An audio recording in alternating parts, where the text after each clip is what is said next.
Sal rapping. I'm going to play you this. Somebody dug this up from somewhere. I guess when Sal had his rap career when he was a kid. Yeah. There was a couple of different ones. This song is called Meant to Chill. This is from Sal's 19... What? Howard, this is Cool the Candy Rapper, who preceded the other rap band he had, which I can't remember the name of them now. But this is Cool the Candy Rappers. So his name was Cool the Candy Rapper? Right, and then after Cool the Candy Rapper came G-Man. So Sal's name was Cool the Candy Rapper. That is correct.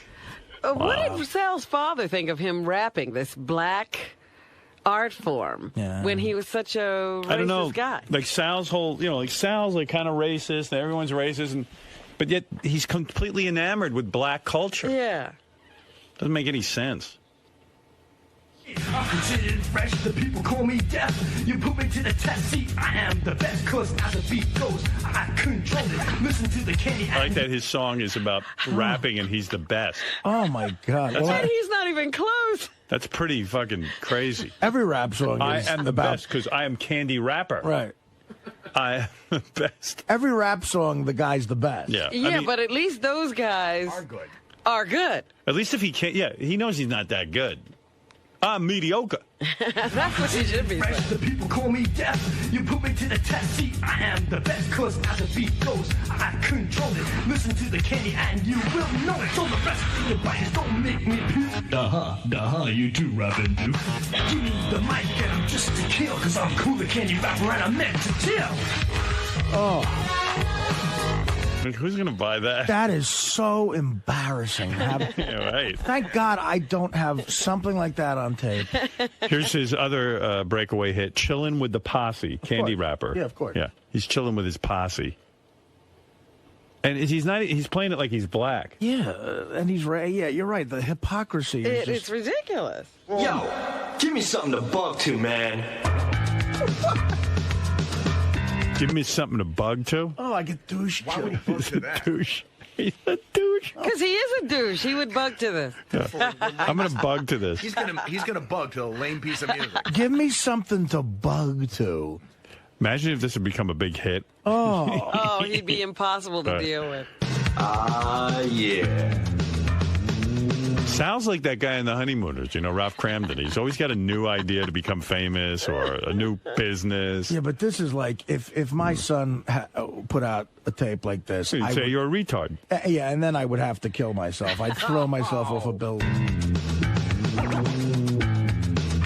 And like Sal's dreaming about big money from this. Yeah, and some But producer he's also guy pouring a lot of money into it. This costs money to get done. Well, I could just hear him saying to his friends, you got to spend money to make money. and I could hear him just going, you know what, man, I listen to that rap shit. I could do that. And he thinks he's as good as what he hears on the radio. Yeah. So I can do that. I'm going to be rolling in dough. The posse paying out dues. Lounging in my limo cause I like to cruise. Smoke on the stage cause I could do this. On my own throne like a king, I rule this. Passing the church in a moment of silence. Farewell to a brother who died in violence. So chill, farewell to a brother who died in violence. Yeah, he's doing the whole thing. That's his neighborhood where he grew up. Another brother died of violence. Well, he grew up in a tough town. What the fuck? Candy Rapper, or I thought Douche the Rapper would be a better name. Is it that Douche the Rapper? Black people do that. It must be easy to do. Is that what he thought? Well, it's people talking, and he could talk. Do you guys want to hear any of Take Me to Your Hip House? Oh, please. Take me to your hip house. Take me to your hip house. But the word, pass by church in a moment of silence for another brother who died from violence. Sounds very upset. It's Take Me to Your Hip Hop House. It says here, take me to your hip house. Hip Hop.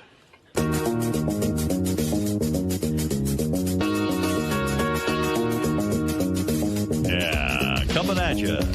Now baby, get the feeling of the rhythm that I'm dealing to your body and your soul. So let yourself take total control.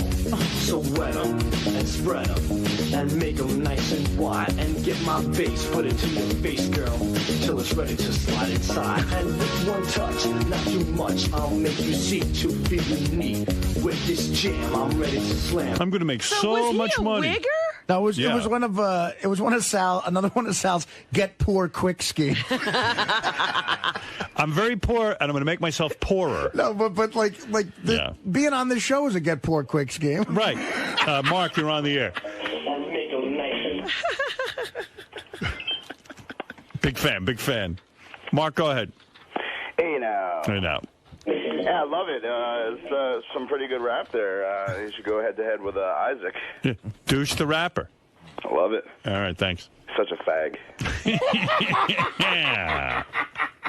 Another brother died from violence. Jonathan, you're on the air in Los Angeles.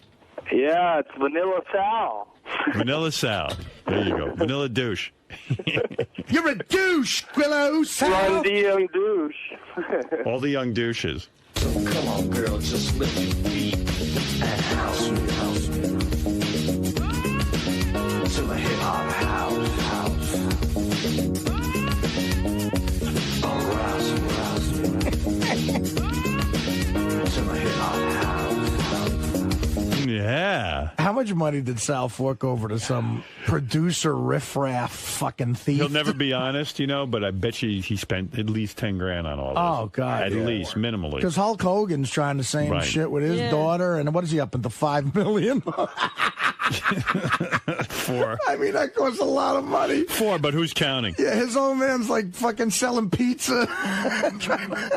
Dude. How much money did you sink in? Tell the truth, dude. Sal, I love you, but that is, we all do stupid. I know it's garbage. Right, it makes me cringe. About 7 grand. But the thing is, poor scheme. But Howard, I got to tell you, I got scammed into some of this stuff. I mean, somebody duped you. Somebody told you were good. I actually sent that piece of shit out through the back of a newspaper. It was and it says, "We can make you a star." So I sent him that stuff. Wow. And he calls me up. He goes, "This stuff is hot. You got to get down here right away." Yeah, and then he charges you. Yeah, and then he charges. And you're the idiot who paid. I'm the idiot who paid. I really believed it. Well, God. the funny thing is that I always had the, watching. This is like something like.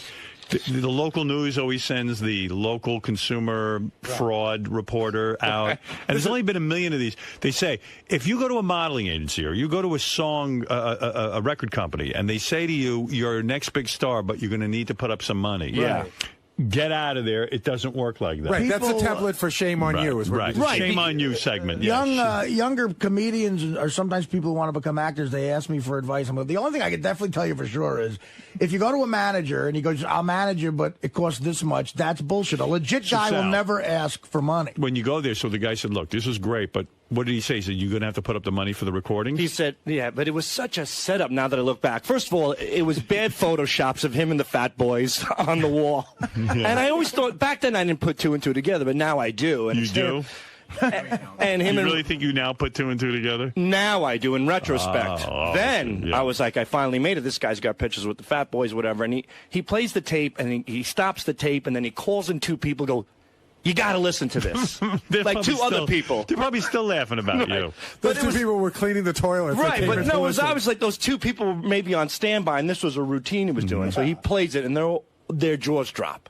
This is it. This guy's the hottest thing ever. Oh, my God. So he goes, listen, I'm going to send you out to New Jersey. I want you to meet this guy right now. He goes, we're going to make a hit record. This is going to be big. You're going to be huge. This is going to be fantastic.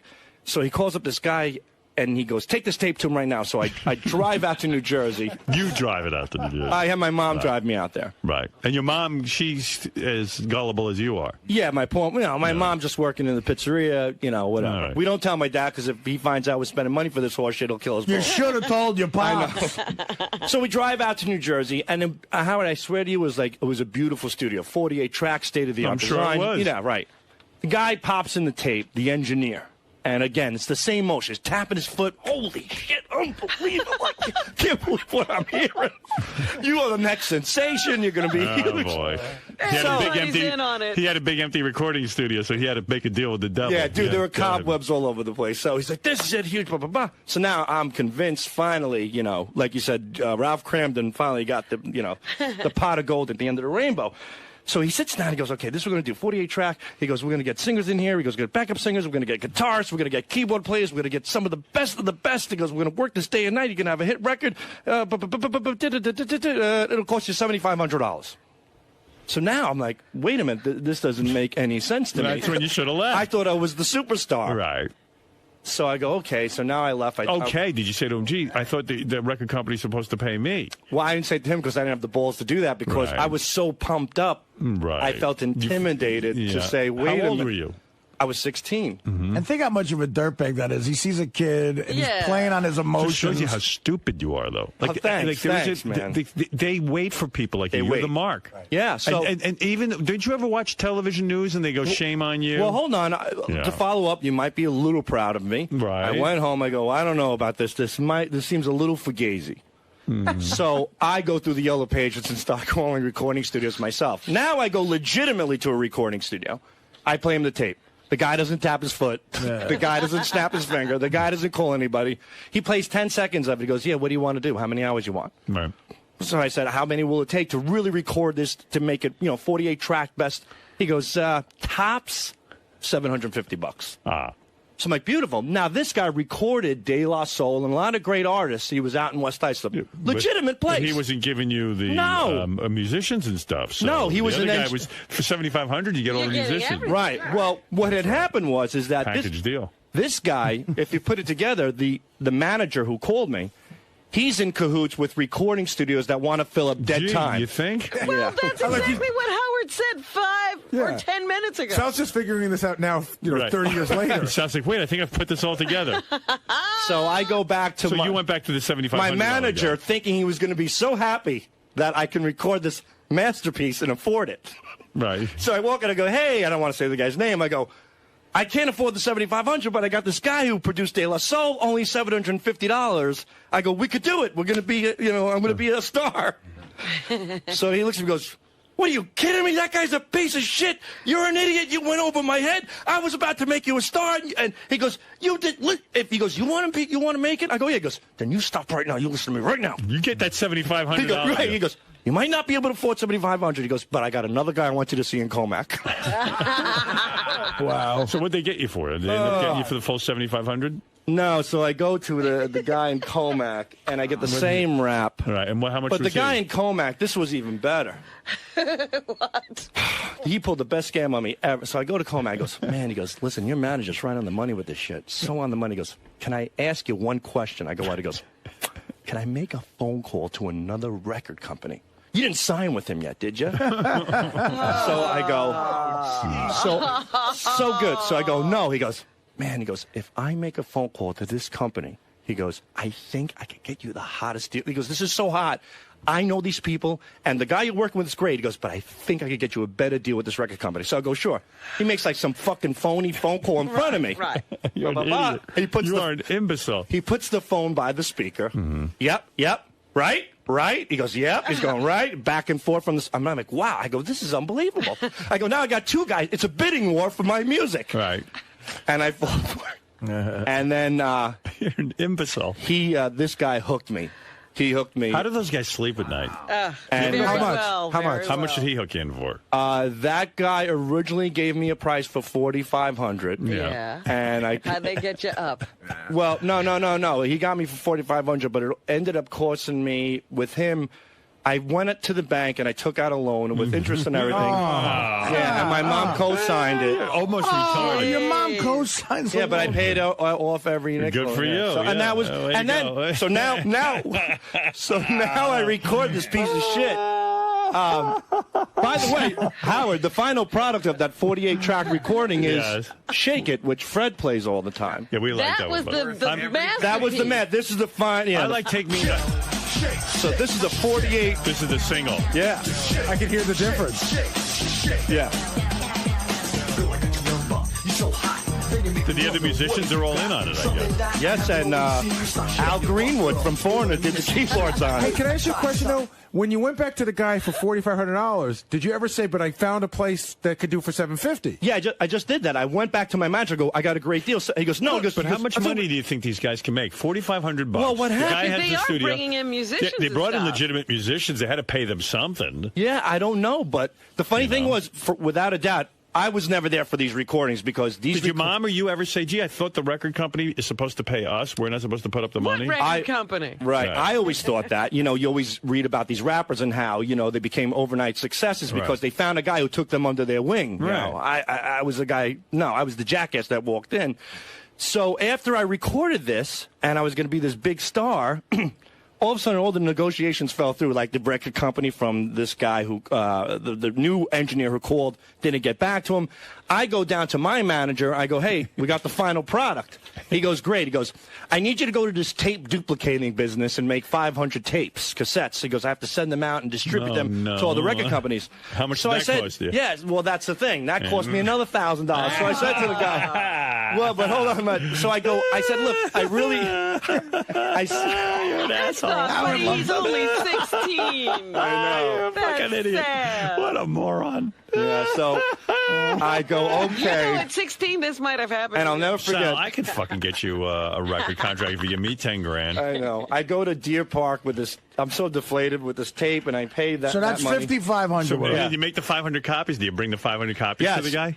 In a truck? No, in 2 Bloomingdale bags. Right. Like they weren't, by myself. 500 copies. Yeah. Now I'm a delivery boy, and I'm delivering 2 sacks of shit. This is paying Do you. they keep you waiting in a waiting room? Well, I knocked on the door, and I waited, and I waited, and waited, and I get in, and I say to the guy, I go, hey, I got the tapes. And the funny thing was, he goes, what tapes? Like, he didn't even remember where it was. He didn't remember where he was in the story. I got three scams going on every morning, but I can't remember. The only thing valuable was the bags themselves. They probably threw out all the tapes and saved the bags. Oh, they definitely did. Because when I brought the tapes, he says to me, Howard, he goes, where's your 8x10s? I'm busy making a baseball cap for a kid. I'm going to get on the Yankees. I bring him the tapes. He goes, what is this? I go, these are the tapes. And he looks at the bag, he looks at me, he goes, where's your 8x10s? How much is he charging for that? Well, he sent me to another guy for the 8x10s, and that was like another $700. Jeez, what a racket. He was hooked up with everybody. Yeah. And that's when I officially became G-Man, because Cool the Candy Rapper wasn't a hot enough name. He changed me to G-Man. Oh. So I go out to Brooklyn to take these photos. And because all the best pictures are taken in Brooklyn. So that's $6,200. Right. So I get up to Brooklyn, and I'll never forget. Do you think you're an imbecile? No, not.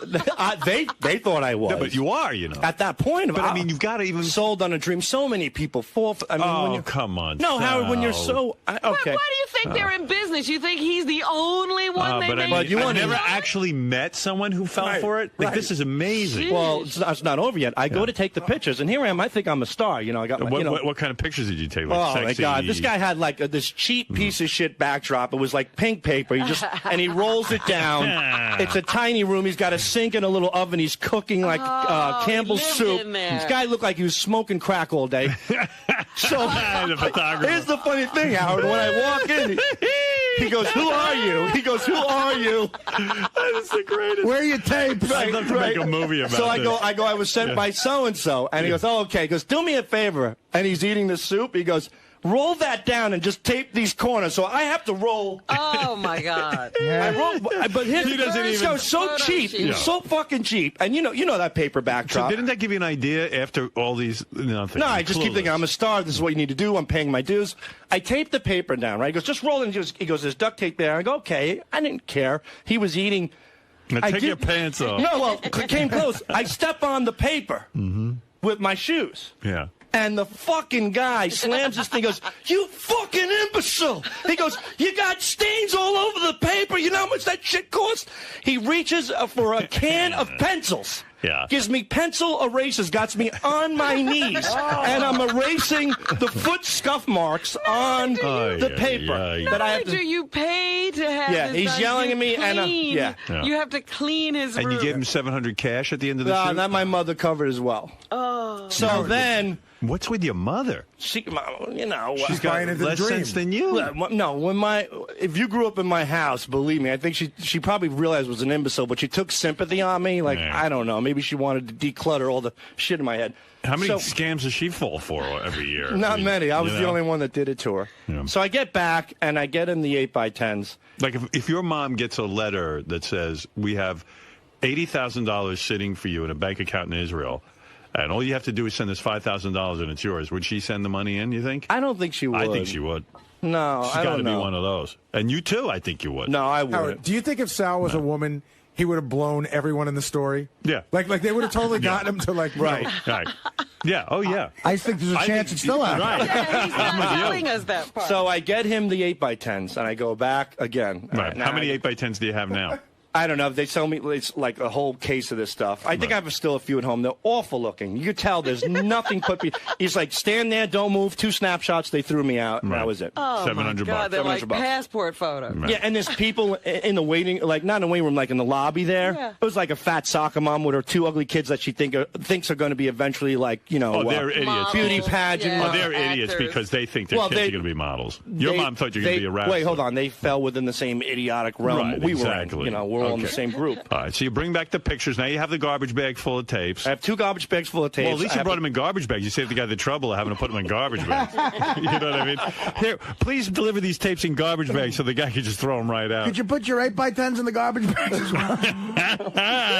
So you go back to the record company, and it's still there. Right. It's everything. Well, I don't know where the garbage bags are, but I bring him the 8x10s. He goes, okay, now I'm going to get to work. I'm going to be in touch with you very soon. He goes, he's going to be very, very big. Thank you very much. Goodbye. That was me out. A couple weeks go by, I call him up. I go, hey, you know, What's what's going on? going on? And he's like, look, I'm very, very busy. Don't you understand how this business works? He goes, how the fuck am I supposed to make you a star if you're not giving me the opportunity to get your stuff out? He goes, did you get me the tapes? I was like, what? At that, I couldn't believe. I said to him, did I get you? I brought 2 fucking garbage bags down of tapes for you. He goes, what are you talking about? I go, I brought them to you. I He goes, threw them hold on. out. Yeah, so he does one of these things. Hold on one second. Like, Ethel, where are those tapes from Sal Governale? Oh, okay, yeah, we're on it. I know why I got confused, because you're a candy rapper, now you're... Some bullshit. G-Man. Then Now he you're calls me G-Man. back. He calls me back because I think he Right. feels like, oh my God, he's onto this even idiot. He felt bad, yeah. No, he thinks that I'm onto a scam. So he goes, listen, I got a great deal for you. He goes, have you ever heard of publishing? I didn't know publishing. He goes, You know "Look." what, Sal? We need to make a TV commercial. How much you got? So I don't know what publishing is, but he goes, once you become a star, your stuff's going to be played everywhere. He goes, how about if I told you every time your song was played, you're going to get paid? Right. He goes, See, the guy knows the business. Yeah, he goes, not only are you going to make money from sales, but publishing is where it's at. That's where you're paid for the rest of your life. I said, wow, that's great. He goes, so this is what we're going to do. I need you to come down. I need you to sign a publishing contract. So we have the rights to get this out and get you paid every time. He goes, it's going to cost you about $1,100, something like that. Right, okay. Right. So now we're up to, let's see. That's where we get to about 7. But I told him, I said, and I went to my 63. mom, and I was really upset. You She got should upset. have said, screw the publishing. You guys can have the publishing. Just make me a star. Right, and I think So he... you never give him the 1,000? No, the he gave me a 1,100? deal. I think it was like $450 For the contract. for the contract. A piece of paper that he's had. Right. That's just a boilerplate contract. Which I think you're entitled to publishing anyway, as long as you're the artist. I don't think you pay additional money, but he made me. Well, you do.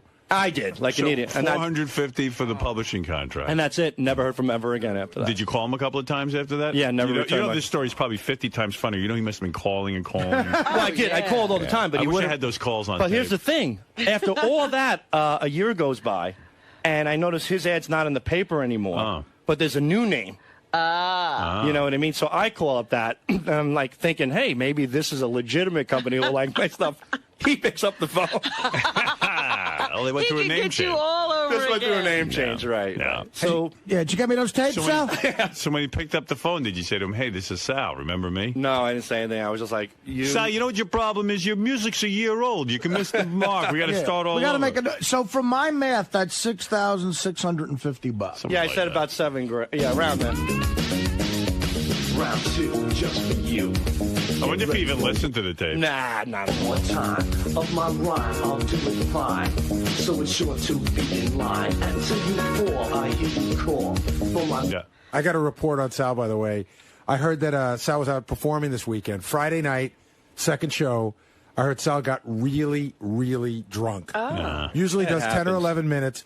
Did about 20 minutes. Most of it didn't make sense, but I heard you were as racist as you've ever No, been. it's I not like that true. you're racist and you got the N-word jokes and all that stuff, and yet You were a black man. you were trying so hard. Right. Maybe that's why you don't like black people. But I 'cause you do can't like black You can't people. do black music. No, you don't. Yes, I do. Oh, come I admire on. the black man's work. That's probably why I was doing it. It has nothing to do with that. I don't remember one word I said on stage Friday night.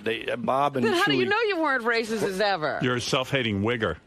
they had to carry me off the stage, Bob and Shuli. What is it? So usually, Sal does nice tight set and he's done. He was rambling for over 25 minutes, I think, on stage. Just like Lenny Bruce. Just drunk out of his mind. And he's drunk because he starts talking to the audience, like asking them how they're doing. Dude, what are you doing drinking on stage? But You're not at that point. Professionalism you there? You don't have the right to do that. I don't have the right. I apologize. I did 4 shows, and one of the 4 I got drunk. I've been doing stand-up with these guys for 2.5 years. That's so not cool. But he's never done. It was never this bad. And at one point, I go up on stage because it was a smaller type room. The audience can all see me there, and they're like, "Go get him!" They're like, "Go get him!" So I go up on stage. I grab a second mic, and I'm like, "Sal Governale." He won't let go of his first mic, and Bob runs up and yanks it, rips it out of his hand. Gets him off the stage? No, then Sal turns around, rips my mic out of my hand, and talks for 2 more minutes. I felt obligated to talk to the audience. All right, now everybody knows how you fall for anything. And Sal's out there if anybody wants to make a mark on him. Actually, Howard, the Backspin, the classic hip-hop channel, wants to play some of his rap songs. I bet they do. Yeah. Who wouldn't? $400, though, they were. Maybe there's a chance yet. No chances. This shit. I'm going to be a star. Can you imagine the guy sitting in a room tapping and bopping? Oh, God, how did he even do that? The guy deserves the money if he was able to do that. Yo, G-Man, you remember any of your rhymes? Want to bust some out? Come on. I don't remember. Come on. Dude. Come on, dude. cool. I'll beatbox. I don't remember. Yeah, you and Chewy, come on. Come on. No. Like old school, like the old days. Come on. No, I don't remember. The Howard TV viewers need this. Richard's a great beatboxer. Right, Rich? No, I've had enough. Everybody wants to rap. Everybody wants to rap. Who's this? Is this Isaac? That's Bubba. No, I tried, What can I do? I was a young kid, and... Wait, Chewy used to rap, too. I was more of a beatboxer. I was more of a beatboxer and a dancer. I was in a crew, but I never gave anybody thousands of dollars. I knew I was shitty enough to just do it in school with friends, and that's it.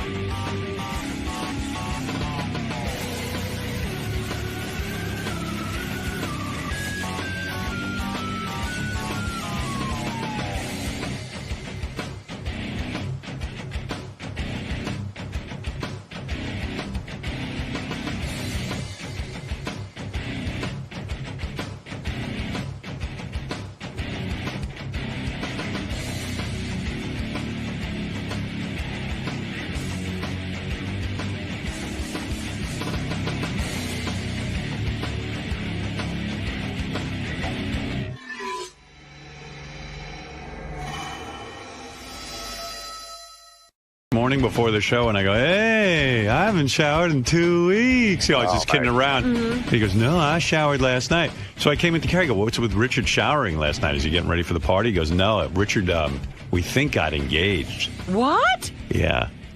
I'll so tell you he how took a shower? He took a You shower. better keep that broad. He ain't gonna find another one like her. I think he took a shower to propose. Get in here, Richard. Yeah, my girlfriend knew something was up. It ruined the surprise. Yeah, you smelled good. You smell good. Did you propose?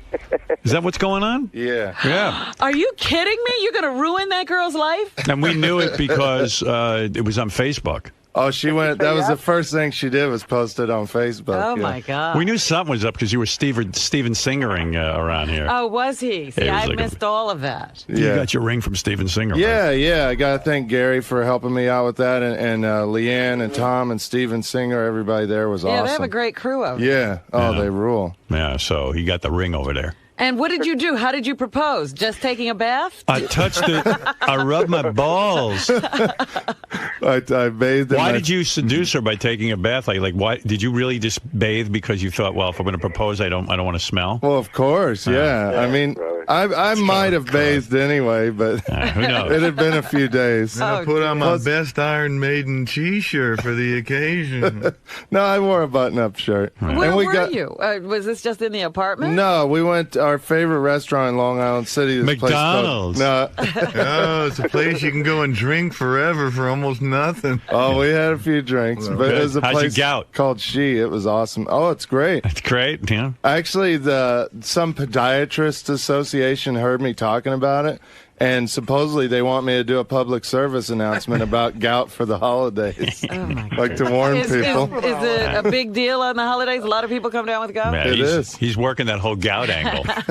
He's the face of gout. Who knew gout would be his... Gout. This is Richard Christie from the Howard Stern Show. I have gout. I'm the voice of gout. So where'd you go? What's your favorite restaurant? It's called She in Long Island City. It's an Asian place. You would love it. You live in actually. Manhattan and you go to Long Island City for a restaurant. No, we live in Long Island City. Oh, you do? Yeah. I didn't know. I didn't that. know. We've lived there for like a year and a half. I know. Yeah, I know so little about you. Yeah. And by the What's way, your name? I just got a new cable provider, and there's like 15 public access channels on it, so I'm really psyched. I get a whole Queens. new crop. Yeah, we get Queens, Brooklyn, and Manhattan public access. You're going to be calling in? Yeah, I can't wait. I've got coverage. This is Ethel. This is Ethel Mert. I mean, enormous tits. We did a call.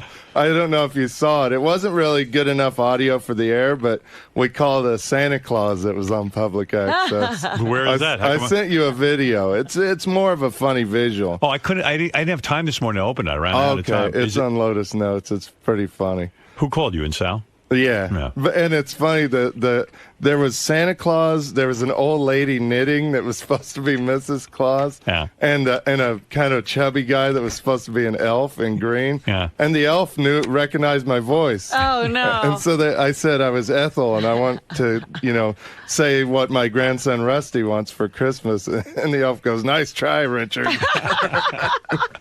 I'll get you the audio. So what's with the proposal? So you went to Long Island City. You went to the restaurant. Did you do something dumb like Gary, like have the waiter come over with a tray and then the ring is on the tray? No, it was nothing fancy. I didn't get on my knee. I just, told her to close her eyes. I had a little surprise for her. I took a shower. Well, what was Close your eyes. You can smell me. It's not so bad. Smell my armpit. Was this some significant day, or was this just? It was our 4th anniversary of when we met. Yeah, we actually met on the last day at K-Rock. Oh, I see. Is that right? I didn't. Yeah. Didn't you steal her from one of the guys who works for me up in my office? No. Oh, Yes. No. That's what I heard. She was like going out with somebody when we met, but then we went on a date a few weeks later, and it was done. There was by like a day difference, Howard. Right. Hey, Richard, congratulations. I'm happy for you, buddy. Thank you, man. What'd you say to her? Did you say? I imagine something like this. I want to share my smell with you for the rest of my life. Something like that. Really, how'd you word it? Well, Did you tell your parents? Yeah, I called them. They were excited. Have they met her? She's been to that. Oh yeah, that House of Horrors. I don't know what to call it. We're going back there for Christmas. She loves it there. Hey, Richard, this is your dad. I understand you got engaged. I hope it's not one of those New York girls. We heard about them. Well, she's a Philly girl. Yeah. So. Well, Richard's fiance is a former intern, so yes. Yeah. I guess the internship paid off. She met the man of her dreams. How maybe her parents are rethinking that whole college thing. Yeah. Well, she was an intern before. I met her after she was an intern. Yeah. Well, congratulations. I'm really happy. Thank you. I can't wait to party with you. Yeah. We still haven't heard how he popped the question. Because he can't seem to be telling us. No, I don't want to interrupt you guys. You guys. All right. Well, what is it? I just told her to close her eyes, put the box in front of her. She thought it was earrings, and she's like, "Oh, no," she thought it was an anniversary present. And she opened it and just freaked out. She was like, "Wow, are you Start kidding me?" kissing you and everything? Yeah, we were excited. Yeah, they brought over a bottle of champagne. Oh, great! We did a tequila shot. And oh God, that was fun. So she won't remember this. No, she didn't drink the tequila. She don't like it. I had tequila. Dude, don't you care about this gout thing? I mean, I'd be paranoid drinking that much. I didn't drink a ton last You had a night. shot of tequila, and then Richard, what else? A small amount of drinking for you is a ton for most people. Well, you had a shot of tequila. Tell us what else you had. Probably 3 glasses of champagne. Wow. But I ate fish, something healthy, Yeah. Although they'd say fish causes gout too. So does it? Yeah. Oh, you're right. I'm not sure, but I think it could. Only 3 glasses of champagne? And a couple of mimosas. Yeah, see. And a couple of mimosas. It's going like he mentions that like it's not alcohol. And a couple shots of Jack Daniels. Maybe some whiskey sour. 3 champagnes, a couple of mimosas. You had a tequila, 3 glasses of champagne, and then how many mimosas? 2 mimosas. What's a The mimosa? big ones. It's in a beer glass, yeah. Yeah. Wow. It was a special occasion. Richard, you got to get that shit under control here. You're going to get married, man. No, I didn't drink when I was on my gout medication. I didn't drink for almost 2 weeks, and I was fine. I didn't even crave it. Can I tell you something? So 2 weeks you took the medication. That got it under control. Uh-huh. You don't think it's going to come back? You know how much alcohol is that? 2 mimosas, 3 champagnes, and a tequila shot. That's a major amount of alcohol for a guy with gout. And he says, I didn't drink that much. Yeah, your body's screaming, man. You know what they consider a lot of drinking? More than 2 drinks. An evening. An evening. I know. You know what I'm They're saying? under it. I mean, whenever they say if you have 2 more than 2 drinks a night, you're an alkie. But right, 2 drinks isn't very much. Not for an alkie. I heard a rumor, Richard. You have a party to go to in a couple of days, and I heard that you found out about another party. So you want to go to the first party to get good and drunk, so you go to the second party. Is that true? Sirius is having a little get together, yeah. So Sirius is? Yeah. I wasn't invited. None of us were. Why are we not They invited? sent out an email for everybody. Really? Oh, yeah. Yeah. I didn't get that. Yeah, it's like a nice employee thing they're doing. They always throw really nice things in the lobby here. Yeah. Oh, is that when it's going to be in the lobby? Uh-huh. Oh, I see. Yeah, I'm sure you're invited. What do you? That's all right. I don't want to go anyway. What's the deal though, man? You got gout. That's so fucked up. Yeah, You're a I young know. guy. I know. Are you gonna have kids and shit with this girl? Maybe someday. Yeah. No. Don't. Once you start getting that gout, you keep getting it, man. It's hard to. Yeah. Once you go back off that diet, you're going to get it again. I know, and I'm going to hear it from my foot doctor now too. Yeah, that's a lot of booze, bro. Yeah. You got to learn to cut down or just quit. Yeah. You're 30-something with a foot doctor. Yeah, I mean, you have a doctor devoted to your foot, and it's That's so gross. ridiculous. The foot blows up, and then he's walking around like Frankenstein. What is it, Doug? He's going to re-gout if that's what happens. We had a holiday party yesterday for Howard TV, and Richard showed up, and he had at least 7 drinks or 8 drinks. He had 3 beers. God. He had these real obscure wine, like warm Glühwein. Yeah, wine with like cinnamon, and then he had shots. And at my party, you're going to drink your ass off. They got great alcohol at this party. I got to admit, I will drink my ass Yeah, off. I know. Yeah. I mean, you can't resist. But you are too. Is your wife going to, your future wife, going to take your last name? Is she going to become Christie, Christie yeah. Christie? Yeah. Oh, that's funny. She's going to be Christie Christie. Well, it's Christie actually C. Christie. What? Christie C. Christie. What's Her middle name is Chris. Christie? Yeah.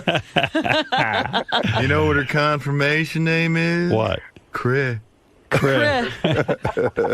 What's going on here? Is she going to be Christie Christie? her actual name is Kristen, but she loves when you call her Christie Christie. Wow. So when's the wedding? I can't wait for that one. We haven't planned that far. Oh, so you ahead. don't know when you're going to No. actually tie the knot? No, we're taking it one And step where at are a you time. taking it back to Kentucky or where are you from? Kansas. Yeah, are you going to fly there for the wedding? Are your parents happy, or does your father not trust her because she's from New York? No, they love her. They love her. We go back every 'Cause Christmas. remember your dad freaked out when you went to a dentist. I heard about these dentists. What did he say with your dad? He said, I don't know. He said, I heard they had a wisdom teeth pulled, and you better look into that. Yeah. Your sister knew somebody who went to a dentist. that was it. That was the Didn't best. turn out good. Yeah, we know your sister went to some dentist. And, No, it was she knew somebody. Oh, shit. Your sister knows someone who went to a dentist and it didn't turn out so good. So that's all they're saying now. Speak to you Better later. watch out. Yeah. Take care, bub. Yeah, take care, bub. I got it. There's a new voicemail if you want to hear it. Yeah, what is it? It's We haven't heard him He in a found a possum. Oh, Found yeah. a Where is that? I couple- love when your dad calls you. I think it's on. It's Gary, page 1, first column on the bottom in green. Thank you. Oh, Rich, this is your dad. I was just going to tell you, having some more possum trouble. I went out to feed the dogs the other morning and had one in the dog food, but I saw him before I stuck my hand in there this time. Didn't get bit. Then we got in a little bit late last night, went out in the dark, get the eggs, and shine light up there, and they was possum eating eggs. So we got plenty of possums around here, it seems like. So we'll talk to you later, bub. Take care. Bye. Cracking himself up. Possum eating an egg. So they're stealing his eggs. I mean, that's how he lives. I mean, that's how he eats. That's upsetting. We got to get rid of them. Yeah. I don't like possums. They're nasty. They're like rats with teeth. Yeah, you can't be friendly with a possum. No. Raccoons, at least, Does your they're dad cute. shoot that? What is he going to do about that? Does he poison them or shoot them? I think, he usually shoots them probably. Well, he'll eat them, right? No. Possum are nasty. He won't eat a possum. You can't eat them? I bet he eats it. You used to be able to sell the furs for $1 a piece, but I don't even think they're worth that anymore. Richard, this is your dad. I'm sending you a possum cake your mom made with some raccoon sloppy Joe. I like the one with the dentist. I wish you saved that one. Oh, we have it. Maybe JD or Sal can find it. Hey, Sal, JD, find the one with the dentist. And then I got to take a break. It's been an hour and 23. It's funny because I think Richard is probably going to be very excited because Domino's is changing their recipe for their pizza crust. Yeah, I was never a big fan of Domino's, but I'll try that. Yeah, they could have put more garlic and butter in there for you. I'm sure Wendy will be eating a lot of it, too. You like Pizza Hut, though, right? Papa John's. Papa John's and delivery. Pizza Hut. Here's Richard's dad. Listen to that. And then I got to really take a break. It's an hour and a half we talked. All right. Let's see. Wisdom teeth. Gary Page 1. Hey, I have a New Year's resolution.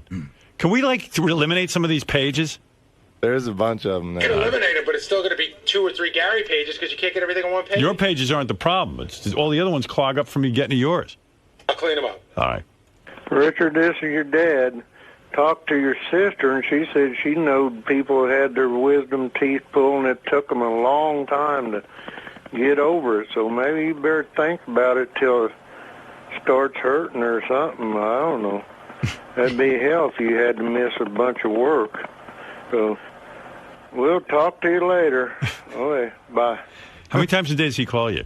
It's not every day. Right. Every couple of days to check in. He's probably sad you're away from the farm. He misses you, I Yeah, can tell. it is a bummer. Yeah. He never thought you'd grow up and go away. Yeah. Look, all things seem to be pointing to you staying on the farm the rest of he your life. thought you'd take over the empire. Well, a lot of my friends stayed in Kansas. So Yeah. I think he sees it like he's jealous that, they get to stay with their families. I wish I could live there, but, there's Really? not much to do there. Well, no, I mean, I don't wish to stay there. I wanted to leave when I turned 18, but I wish my family was closer. I wish they could live here. I heard his dad dresses up one of those possums as Richard and pretends it's Richard. Hey, Richard. Hey. Richard, don't bite my finger. Richard, you're in the dog food again. The possum smells better. Richard, stop eating the chicken's eggs. I gotta shoot you. Sorry, Richard. It's going to be an execution at dawn. All right. Well, congratulations on this engagement. Yeah. Thank you. Boy, who would have thought? Well, she's excited to show everybody the ring at the party. Yeah, so we'll get to see the rock you bought her. Yeah. And do me a favor at the party. I won't get crazy drunk. No. I promise. You do whatever you want. But at the party, when you come up with your significant other, slip in your girlfriend or wife's name to me. Because really, Kristen. Honestly, I don't remember anyone's name.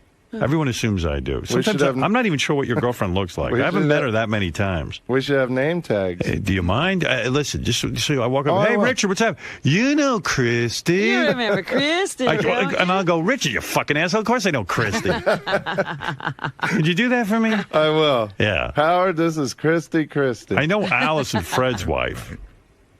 Other than that, I know Mary Delabate. Yes, you know Mary very well. Sal's wife. Like I can't offhand think of Sal's wife's name. I think it's Christine. Yeah. So, my goodness, you've got a Kristen and he's got a Christine. Yeah. Very much together, aren't you? Yeah. And Sal and I already made a rule at the party. We have to sit next to each other. Is that right? That's okay. Why is Sal? Well, it's festival seating. I mean, you can sit wherever you want. But what's with Sal being insecure? He needs to sit near you. We just love being together. We sat next to each other at the Howard TV thing. Now, we had to rearrange seats and everything. Do the girls get along? Yeah, they love each other. that's good. They Facebook each other and everything. Yeah. Well, you too. It's a good thing you guys got hired here. I mean, you found the loves of your life in each other. I don't know about that. Guess how I found out about him getting engaged? You just heard His girlfriend texted my wife. Wow. My wife told me he got engaged. Is Sal going to be your best man? I wouldn't expect maybe. that. Yeah. What? Who would be your best man more than Sal? I haven't really thought about that, but Sal would definitely I mean, be you've up practically there, yeah. sucked this guy's dick. I mean, what's your problem? Yeah, we've gotten very close. Every day Well, he's you my didn't best tell man. your best friend But that Sal- you were getting engaged? Well, she put it on Facebook like right away, Right. and before I had time to tell But anybody. Sal, when you're like, you assume I know your wife Christine's name.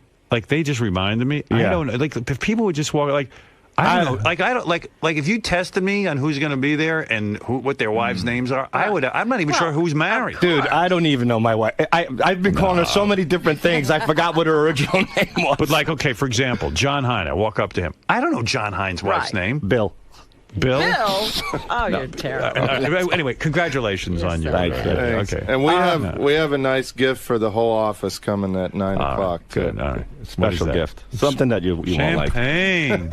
It's not ham this year. No. Oh my God! Was it last year that you brought that rotting ham in here? Yeah, Do you know? Discuss. Richard one year for Christmas brings in a ham. He goes, "We get this in Kansas." Right, he had it flown in. Or It's his favorite. And it gets It's shipped his favorite. It's his favorite. Yeah, it's his favorite. This is my favorite. I go, but it's not my favorite. I fucking hate ham. It was a ham in a box, and it came and it was dripping like water was dripping out of the bottom of the box. And you know, ham. It was disgusting. You know, pig is like something that trichinosis can occur. You know, it wasn't even cooked. It was like half cooked. It's a cooked ham. Cooked, but they freeze it. Right. Yeah, and Richard couldn't there was no way to heat it up. What was the big thing with that ham? It was frozen in the middle. No, I don't know. Then there's some weird thing where it's cut in such a way that you can like pull strips. It goes like in a circle. Right. Yeah. Till it's down like to peeling an apple or something. I've got a dead pig for you in a box. But people. And it looked a weird color. That was the other thing. It was orange. Yeah. But it was orange ham. Yeah, because Howard, it was the pig flesh was melting at this. You know, the ice was melting on the pig flesh, so this orange syrupy goop was coming off the ham, and you just see Richard go, "This is delicious." Oh, you gotta rub the ham in that goop. It's the so center good. was like an ice cube. The outside was an orange goopy syrup. And Richard wants to show everyone how great it is. So he's eating too much of it. And in the meantime, the goop is what goes to the bottom of his foot and gives him the gout. Like for example, I know Tim's wife's name is Pam. Yeah. Okay, you were at Jason's wedding, right? I have no idea what his wife's I name knew is. Let me that. take a guess. Gilda. No, in fact, they both share the same initial. Jennifer. Jenny. Closer. Jill. Janice. Janice. I wouldn't know that. What about Will? I was at the fucking guy's wedding. What about Will? I don't even know what his wife looks like. Wilhelmina. It's cute. Have I ever met her? Yes, yeah, she was at your wedding. Will's wife? Will's wife was at She's my hot. wedding? Yeah. She Of is? course she was. What's her name? Tracy. Okay, so you walk up to me, you go like this. Hey, Howard, you know my wife, You remember Tracy? Yeah, and I go, of course I know what Tracy. you should do? You should do what they do at the White House. We'll have a guy there announcing. What about- and now, Yeah. Will and Tracy Murray. Here's a guy. But guy, I always do that. I always go, this is my wife, Beth. And I know most people know Beth because I'm on the radio and stuff like that, and people tend to know. But I always do that. People are such assholes. It's almost like they're defying They're you. testing you. I mean, How there are well guys do who you know me? there are guys. I just learned Evan the engineer's name a year ago. I mean, and I love Evan. The guy bails me out every day. It's just I don't even know some of the people who are going to be there's names. I know that, but okay, there's a guy that stands at this podium every day, John Hine. Right. I don't know his wife's name. Why would we know John's wife's name? I've never even met John's wife. Starts with a D. She was at the Deirdre. wedding. Close. Deirdre? No, close. Deander. Deirdre. No. It's Debbie. Dina? Debbie. I don't know. How's Deandra close to Deborah? Daphne. Deirdre. Daffodil. Howard, don't you hate when you see somebody and you don't know their name and they know you so well? And that's the time when I use my wife. Like you say, you introduce somebody else. I know Doug Goodstein is Marlo. Yes. Marlo. I don't know Brian Phelan's wife's name. I got this one. I got because I know Scott DePace has a Pam. Well, you know Scott, the engineer's wife. Robin. Yes. Right. And sometimes I can space out and forget. Like Jeff Schick's wife's name is Robin. Yeah. But I can forget someone's name. I will tell you that I was in a weird situation. What Sal's talking about a year and a half ago. I was a big executive. I was somewhere, ran into his wife, and I didn't remember who they were, and they called me out on it big time. Yeah, and it's like, well, like, you know, you meet a lot of people. Who says and remembers wives? So, and sometimes when you meet somebody at a certain place, and then we were completely out of context. Back into this, and we never see them again. I once called Mel Karmazin Les Moonves on that was the great. elevator. In the elevator, You did? I'm such an ass. I go, Mr. Moonves, Well, good to see you. that's pretty stupid. Yeah, that was just that's a guy who you really want to suck up to. Right. You need to study his face and remember who he is. Yeah. I've studied it after that. Nick, you're on the air. Thanks, Howard. Hey, Richard, is your wife knocked up? Is she pregnant? No. No, it's not a shotgun wedding. No, You'd not expect at that. On this, your wife must be pregnant. Yeah, Frank. Yeah, why are you even letting Richard go to this party? I mean, it's bad for his health. Didn't you guys learn anything from Marty? Listen, Richard's a big boy. He's going to drink regardless of whether he's at my party. Yeah, My if he party. didn't come to our party, he'd be somewhere else drinking. Yeah, it's not like he's, it's your party. Yeah, he's well, our party. This is for all of us. At least you can keep an eye on me at your party. Right. Yeah, but you guys wouldn't be doing it to him. I mean, look at this guy. This is a serious thing out. Yeah, I know, but listen, I'm not going to sit there and regulate him. What does Kristen think? You know, like, Richard can't last very long. He's drinking himself to death. Well, she just wants to inherit his empire. She's got to inherit everything. Honey, when I die, you get the silo. Who gets the rights to your record, your album that you just produced? I guess she will. I leave my charred walls of the damned masters to Christie C. Christie. You're my Yoko. Well, you're worried about Benji bringing somebody because what she's like, but I mean, this lunatic's marrying Richard. But Kristen is really a great girl. I've hung out with her before. She's a nice girl. She's love engaged to Richard, for crying out loud. Yeah, but she's marrying Richard. I'm going to try to save her, actually. In other words, she's no different than who Benji's bringing, you're saying. All right. Well, there you go. I can't wait till she marries him, and when Halloween comes and he wants to go to a haunted house, she says, "Go fuck yourself." I'll show you the real Kristen. I can't wait. All right. He's right. Yeah. Wait till that. You don't think she's enjoyed that? Wait till he comes home and he wants to watch Creep Show 2 on DVD, and she throws her right out the fucking window because she has to watch Oprah. Honey, did you see my Freddy disguise? What do you mean you threw it out? No more haunted house trips? What do you mean it's time for me to grow up? no Santa's elves tucking you in? Listen, this is crazy. We've got an hour, 37 minutes without a commercial. I can't do that. We have to take a break. Boys, Richard, congratulations. Thank you. It is our big holiday show going on right now. Everyone's stopping by. And Richard's engaged. Richard's engaged. Wonder who's going to walk through the door next. Hey, look, it's Boba Booey. Congratulations. Thanks, Howard. This is the man. Congratulations, man. Thanks. Sal, he's jealous. Sal, I want the spotlight on you. It's your engagement. It's all you. No, he's jealous that I got engaged. Well, that, yeah. Are you really? No, I'm not. As long as he's still around. As long as I stay faithful to him, too. Hopefully there's enough love for both of us. Now, are you really upset that you didn't hear from Richard himself? And you know what? No. It's more of a woman's thing, I think, to let everybody know. When you know somebody so well, I kind of get why Richard kept quiet about it, because he was that serious and he didn't want to make any mistakes. You know what I mean? Oh, yeah. Well, I didn't tell anybody before because I just didn't want, with Facebook and things, people can accidentally slip up and say something. But afterwards, she went right on Facebook. She was so excited, but her and Christine have been texting lately. So she texted Christine right away, and I was already laying in bed, and Christine told me, and then I texted Richard last night and congratulated him. That was very sweet. Yeah, I'm very, very happy for him. Kristen is an awesome girl. And you know what? Like you said, now with him with Kristen, those two could go off and start yapping away, and me and him could drink and relax and not deal with their bullshit. And get gout. Now, not that you would have any bullshit with a wife. Sal, since you've been married for so long, do you have any advice for Richard? Just agree with everything they say. Agree your balls off. Because the moment you don't agree and they start yelling at you, nipping and bickering, and you want to kick them in the face, and you'll probably go to jail and get locked up for it, you realize why you should have just agreed. Always agree with the wife. Always, always, always. 2 words in life that'll get you by in your marriage. I agree. Words from an expert. An ex-marriage expert. Go to Tokyo Delights in Jersey from time to time. See Miss Kim. Guys, another big topic today was about the party tonight. How do you think that's going to go down? Is anything crazy going to happen? Oh yeah, we're going between you nuts guys? tonight. We're going to have a lot of fun. We're going to be doing a lot of drinking. We're going to go Tim crazy. Sabian's going to go wild tonight. We're gonna fondle Tim's Tim balls. Sabian's going to let loose. You know, he's going to let his Don't touch Hamilton me. belt Don't hang touch out. Let it all hang out. Hey, congratulations. Thanks, Benji. There you go. Thank you. Sure. You too. Congrats, You buddy. get to bring your date. Thanks, buddy. So when are you gonna have the kids and stuff? Right away. We'll see. We'll play it by ear. When are you getting married? You know. No, we don't Not even know. close. That's No. cool. Now, hey. How did she cry? No. She said she thought she was. She doesn't love them. They all cry when they love. Her eyes got a little watery. Completely See my wife, people. Paul. You got any That's so advice for funny. him about marriage?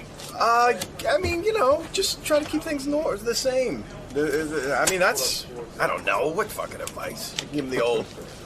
Just be good to Are we going to get a video caddy for a wedding What does gift? Brian say? Her smile. Oh, yeah. That's Brian, what's your That's thing? the advice. Oh, yeah, Brian's advice.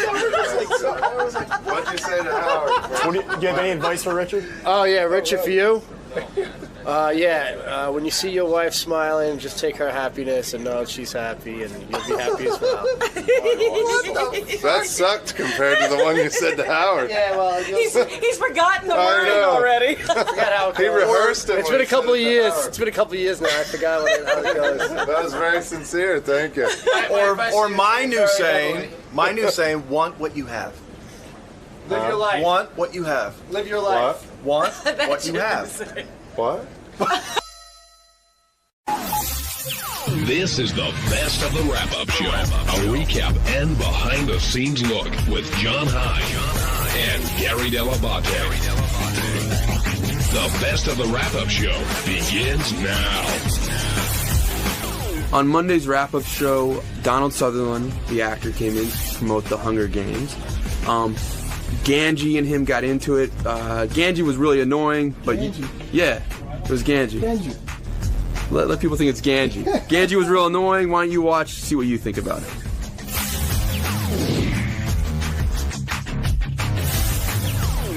Gary, we never knew who we were going to see in the hallways, and I can't believe who we just found. Well, the great actor Donald Sutherland is here, but I have to tell you, I'm sitting here doing a commercial. Howard is not here? He's not here. Tell him to go fuck himself. I was freaking out because I'm reading from a commercial, and aside from all of your other attributes, you're one of the great voiceover guys of all time. Oh, thank you. I was just saying to Mark that it's my favorite thing in the world to do. I feel like I'm being in a studio like a musician, you know? It's also fairly easy if you're good at it, and very lucrative, isn't it? I don't find it easy. No. I mean, I spend an hour doing a 60-second commercial, which drives people nuts, but I love it.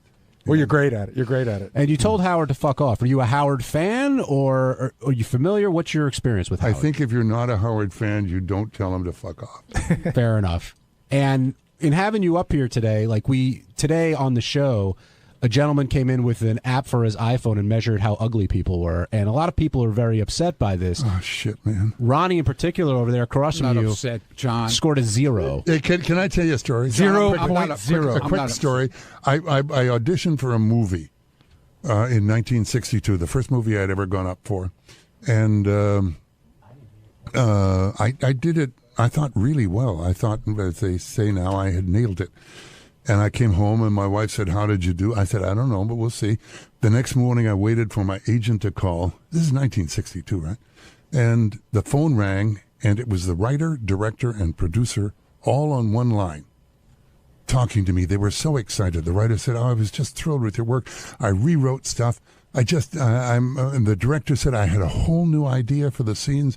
And the producer, in the middle of all of this, said, "And we all are phoning you because we just loved what you did, and we wanted to explain to you why we weren't casting you." And I could hardly breathe. And he said, "The reason we're not casting you is because we've always felt that this was a kind of a guy next door sort of character. And to be perfectly truthful, we don't think you ever look like you ever lived next door to anybody." Too good looking? Very nice. No. When I was walking across, going to do the Eye of the Needle, and a Scots air hostess and stewardess came walking through the rain, really cute, 20 years old, little mini skirt, And she stopped in front of me and she said, "Oh, you're Donald Sutherland, aren't you?" I said, "Yes." She said, "You're not near as ugly as you are on the telly." Yeah, we've all got that. Thank you. Yeah, we can leave the app out for me. Yeah, we're going by an app that comes off an iPhone. Yeah. So, how do you feel being in a movie that is it the biggest opening? Third biggest ever, 155 no, it's the million. third biggest ever, but it's the first biggest for a movie that isn't a sequel. And I think the movie we both saw it over the weekend. John and I both read the book, and I thought the movie was great. I said in the air this morning, I wished it was a little bit darker, like the books are, more violent. But you're going to be much more prominent in the second movie, aren't you? Yes, that's going to be a big one too. Yes. Have you started filming that one yet? No, I haven't seen the script for it yet. No. They made a decision about making it darker. You can do that in a book. But to do it graphically, one, it would not get to a lot of people because the rating would be different. And they felt that politically and socially, it was really important that this film get to young people as well as adults. I mean, it's an adult movie. I mean, people say, "Oh, this is a kid's." It's not a kid's movie. It's an adult movie. Did the box office take surprise you? I mean, a lot of people have predicted great success for it, yet, I mean, this had to exceed everyone's expectations, I would think. And does that matter to you in terms of, like, you doing a role? You've done so many great classic roles. Is this an affirmation of you doing your job well, or the marketing team, or a combination of both? What do you think? Well, sure, not an affirmation of me doing my job well, but it's an affirmation of Suzanne Collins and Gary Ross and Jennifer Lawrence striking a chord in people. You know, young people want to take control of their destiny, and this gives an example of how to do it. It's great. I really did enjoy the movie. It's a great movie. I went with my wife and my 14-year-old son. But I do have another question for you. I have a 17-year-old son who is a huge fan of 24. And when he sees you, and he goes, "Oh, that's Kiefer Sutherland's dad." Yeah. Does that make you super proud? Yeah. Kiefer and I are going to do a movie in July. Oh, I think I saw something about that. Redemption, yeah. Mm. All right, we're on with Donald. A cowboy movie. We're on with Donald Sutherland. Say hello, Ralph Sorella. Hello, Mr. Sutherland. Hello.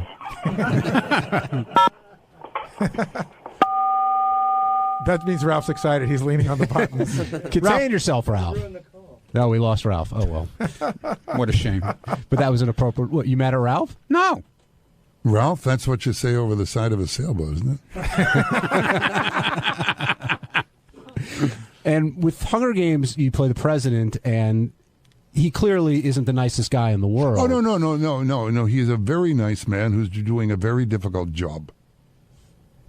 And with your other, how does it compare to the other roles? You could counter with that. I was going to say, it sounds like some other presidents we've had. Yeah, exactly. No. I mean, it's the job.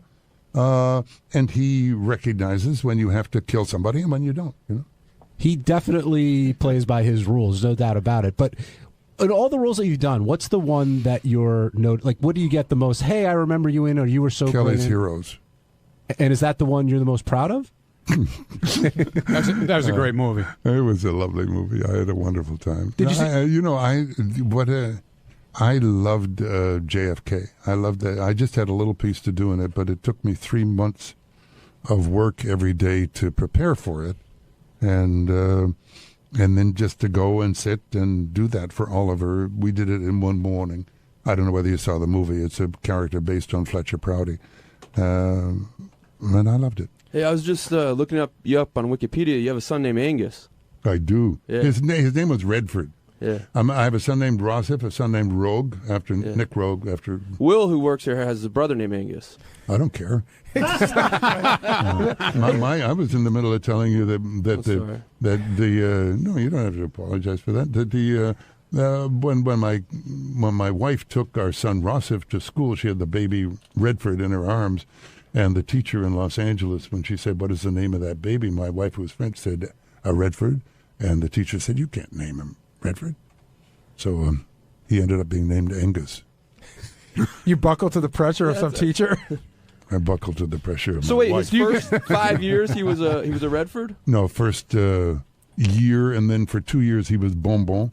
And Bonbon? Bonbon, like a sweet. Okay. And then he was named after my cousin who died going in on the landing day in V-Day. I'm sorry. No, it's all right. I mean, but what you should really be sorry about is I named him after that cousin. And when my sister was dying, she said she had something very important to tell us. And Francine and I were standing there. She said, you named Angus after your cousin who died landing in a D-Day in whatever the beach was. I can't remember. And I said, yes. She said, that wasn't Angus. That was Lou. Angus died of a brain tumor. I thought you were going to say she was going to ask him to change his name to her name. No. Angus died of a brain tumor, so that's... oh, I'm sorry. No. Not that. Wait, the V-Day Angus or your almost son Angus? Everybody is dead. Wait, who died? Angus died. Your son or the V-Day? Oh, please. Oh. No, I don't know. Well, how did he die? The V-Day of a No. Mr. Sutherland, you're in the Benji vortex right now. I do have a question for you.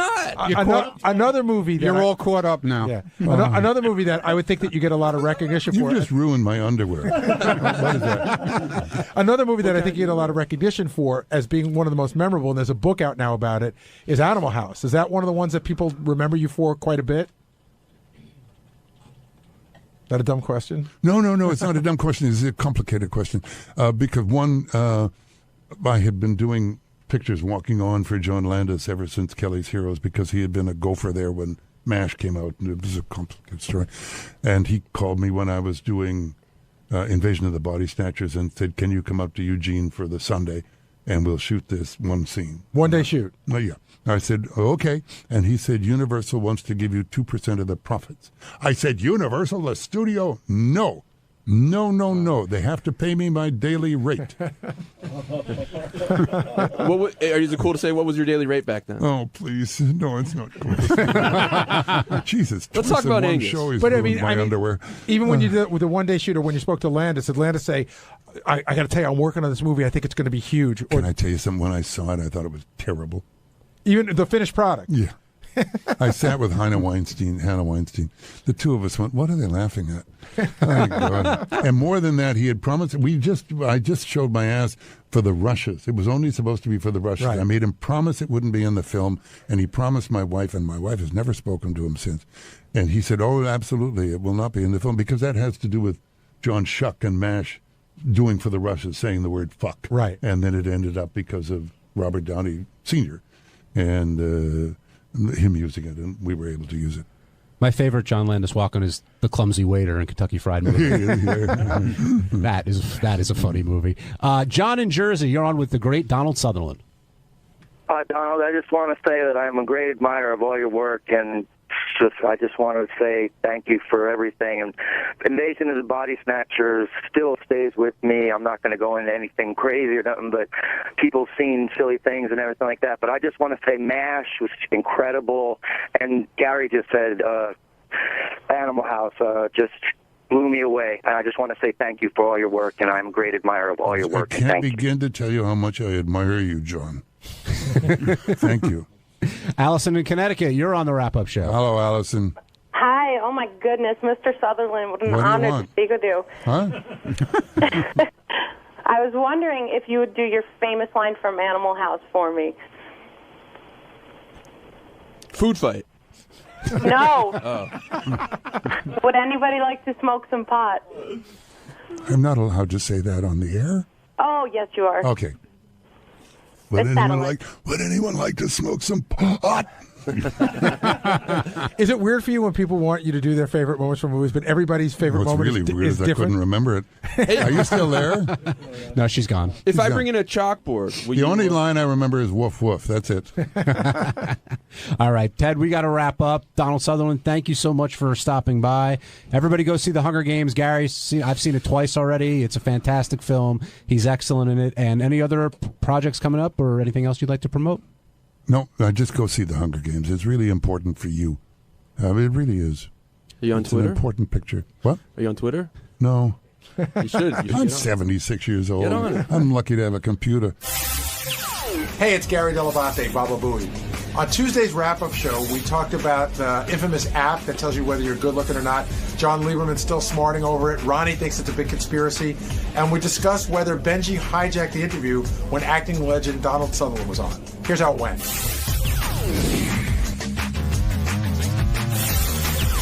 I want to get into the staff stuff first. Most of it happened at the end of the show, and it really started with JD being called in about this Chicago trip these guys are taking. And then Ronnie came in, and then Ronnie had to deal with Sal and the Zero. And Gary, you're expert at dealing with Sal when it comes to holding stuff over your head, him going behind your back, doing this and that. How do you think Ronnie handled it, particularly when he said he had the eyes in the back of his head as Sal was holding a sign right behind him and he didn't see it? Well, Ronnie handled it better than me than when he saw what was going on. First of all, Sal was holding a 0, and I joked around when I came out, it looked like 0 because his hand was shaking like you wouldn't believe. Yeah, his shakes, I think, have gotten worse. Yeah, they've gotten really bad. But it's one of those fucked up things where Ronnie's like, listen, I'm well aware of what's going on behind me while Sal's holding. Sal had to have the 0 up there for at least a minute. Yeah. And it seemed like an hour. Sal had enough time where everyone in the office gathered around to look at a monitor for no matter where they sit just to see what was going on in there. But I know Ronnie loves to go along with the joke and be a part of the joke, and he's a great sport. But anytime you say nothing's really bothering you and you end up yelling and screaming and talking about it for a very long time, clearly the 0 is bothering him. Absolutely, and again, it's a ridiculousness. He couldn't possibly be a 0. Like, if he's a 0, what is the Elephant Man? Seriously. Like a 2? Well, you know what's crazy? What I found out yesterday? Someone said, like, during one of the breaks, they rounded up to a 0, but which is like, it's like you can't get below a 0, but which is crazy. I don't know if because they don't want you to feel bad. Like, that's like, they don't want anyone to have a negative number. Yeah, so it's like the we'll at wind least give you a 0. Like, don't worry about it. But it's meaningless. I quite honestly, as tough as Ronnie's taking it, I think the person we really ought to be talking about is Lieberman. Oh my God! And Ronnie and Lieberman were in the hallway for quite a bit of time. But Shuley interviewed me for the news, and he made a very good point. Lieberman broke the rookie rule. Yeah. He let us all know it bothers him a lot. You can never show fear, pain, anything. I mean, no emotion shown on this show ever. Absolutely not. And then he's also tried to embrace it and laugh it off, but then saying he doesn't take stills well. It's like, come on, John. It's historically known I don't still photograph. Historically known. And you guys are getting a glimpse of, like, we're in the newsroom there. I mean, the fact they don't have a camera in that newsroom, they are missing nuttiness 24 hours a day. He's back there yesterday. I mean, it was almost as if he was channeling Lisa G. He was blurting things out on his own without being talked to. He was out of his mind. He couldn't believe it. Yeah, clearly it's under his skin, and that they're going to play that news intro every time he walks in. I love the echo too, with the 18 and ugly going back and forth. It's frustrating. You're trying to focus, and it's impossible. Gary had the best thing yesterday. Gary walks into the newsroom to say hi, and and Lieberman sitting in the back. Gary goes, "Hey, ugly, what's going on?" Now, with JD out on the road with these guys for the block party, Howard made a comment about how JD sounded a lot more confident today when he came in. I do think that 52 score did help his self-esteem, and he was kind of, flying off of that. But how long will it last? I think it's already back down, because when Ronnie came in to talk about setting him up in Chicago, JD all of a sudden was flustered again. And I wonder if JD feels pressure from it, if, Ronnie's mentoring will continue with him. What do you if you had to speculate, what do you think is going to happen? I think JD will be back to being JD in no time at all. Again, Shuley and I were talking. When it comes to JD and women, I can't. One of two things is going on. I can't figure out what it is. Either JD is lazy or he's arrogant. Because we were saying he would like the hottest whore in the world to come to him and not charge him. He's always been accused of having very high standards. But also not only having high standards, but really wanting to put in the minimum amount of work. Meaning, they should see I'm JD, and I shouldn't have to schmooze. I shouldn't have to go with the uncomfortableness of getting them back to my room. I should just be able to fuck them. I think he's more scared of being rejected. No, I get that. But you realize that you have to put some amount of work in. Yeah, but I think it's the rejection that really, really, really gets to him more than anything. Can you be arrogant when you're inept socially? When you have no desire to go out, when you have no desire to talk to people because you have no confidence in yourself, can you be arrogant? Yeah, I don't think he's arrogant, although I've seen plenty of people who aren't good looking and aren't socially there think that they deserve, they deserve all these great things. DJ in Philly, you're on the wrap-up show. I'm just calling to talk about the Benji vortex. Uh-huh. I don't know. I pride myself on trying to be a positive person. I'm kind of mortified that I'm calling you with a negative comment, but I just don't understand how Benji really thinks people are going to believe that he did not know that he was embarrassing himself and the show and Howard with the Donald Sutherland. Oh, I didn't. I thought, I thought it was a good moment. I believe you, but asking it's like if his kid's dead is a perfectly normal question. I thought it was, if you listen to I don't know, he was on for about 5 minutes, and I had like 15% of it. I thought it was a better 15%, but I clearly could be wrong.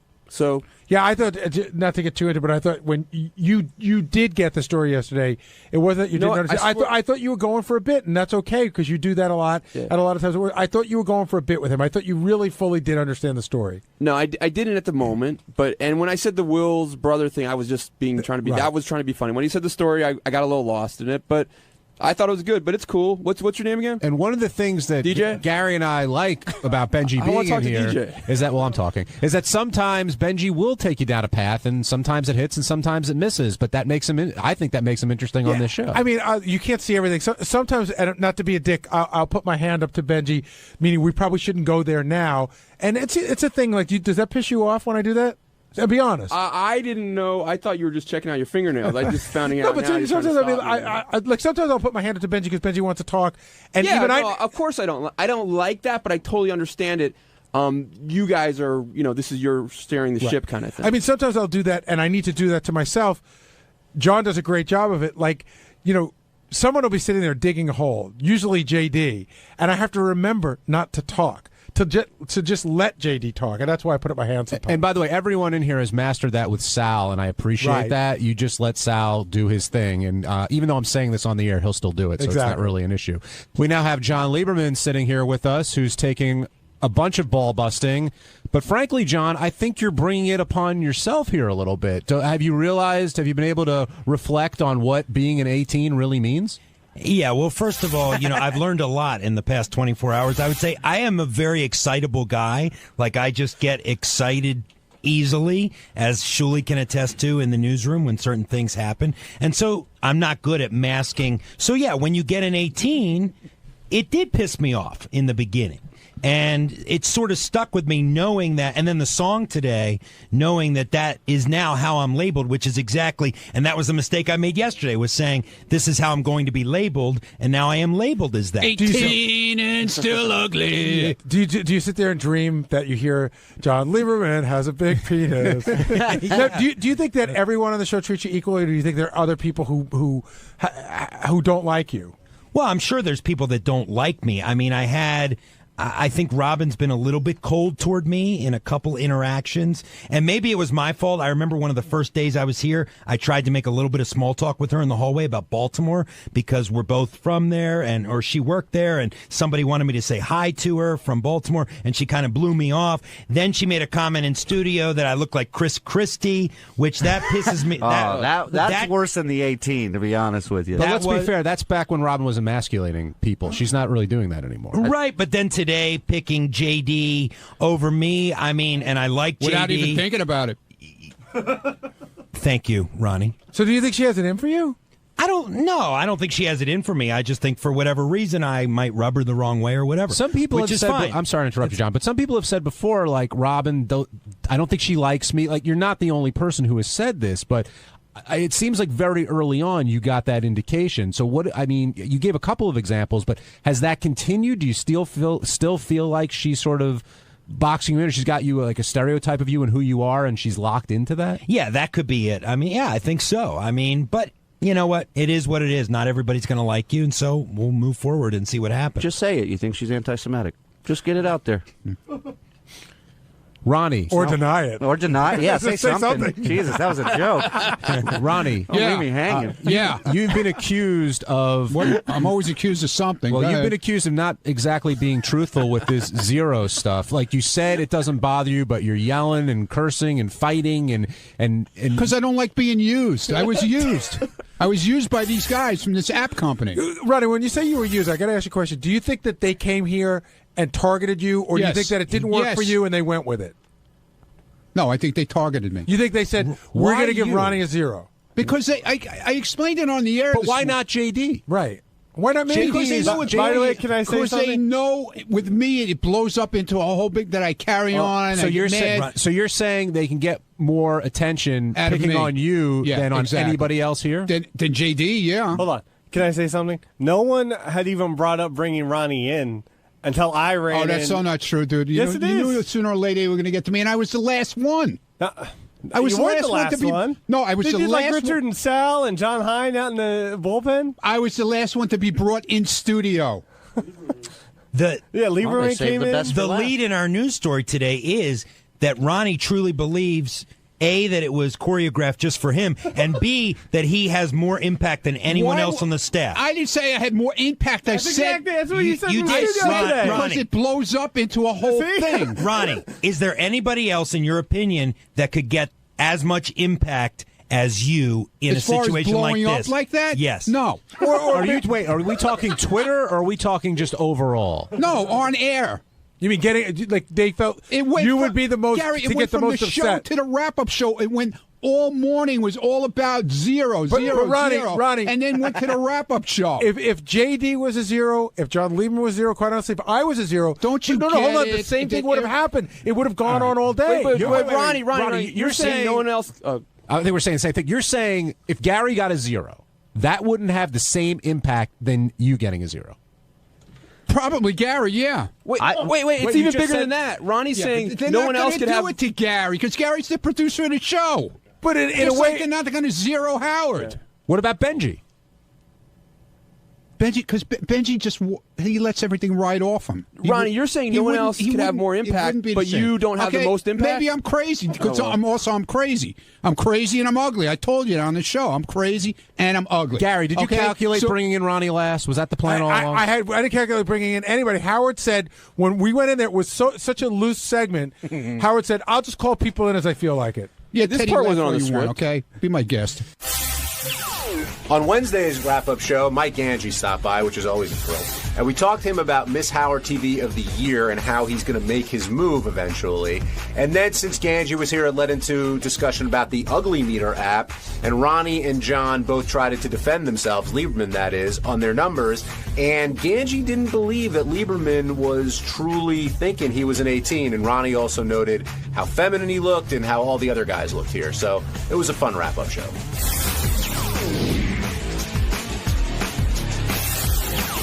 We shift gears over to Miss Howard TV of the Year, and two gentlemen who are very close to it now joining us on the wrap-up show. That would be Ronnie Munn and Mike Ganji. And Ganji, I heard you're a very big fan of our winner today.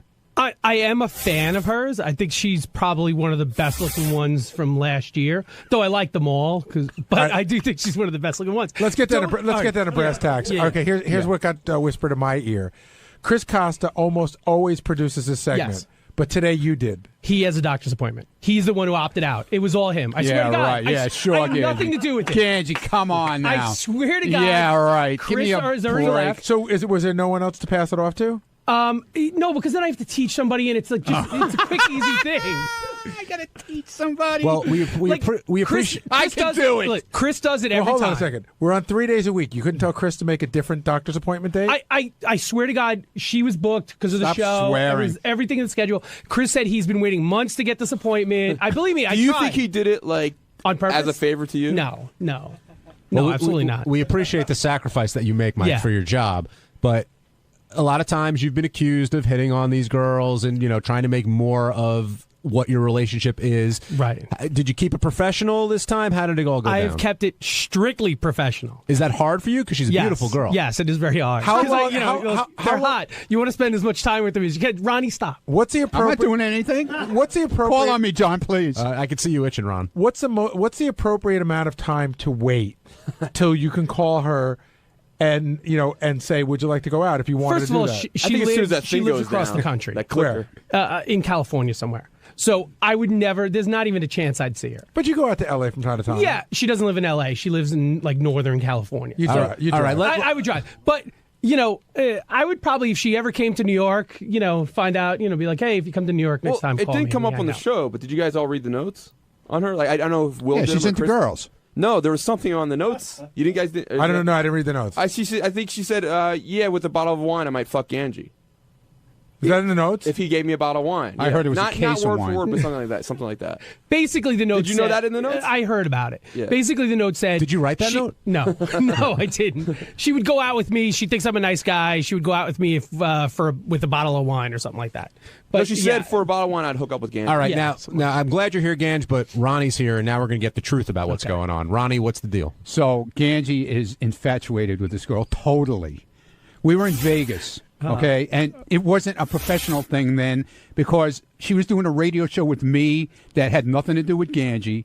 He wouldn't leave her side the whole time before we went on the air.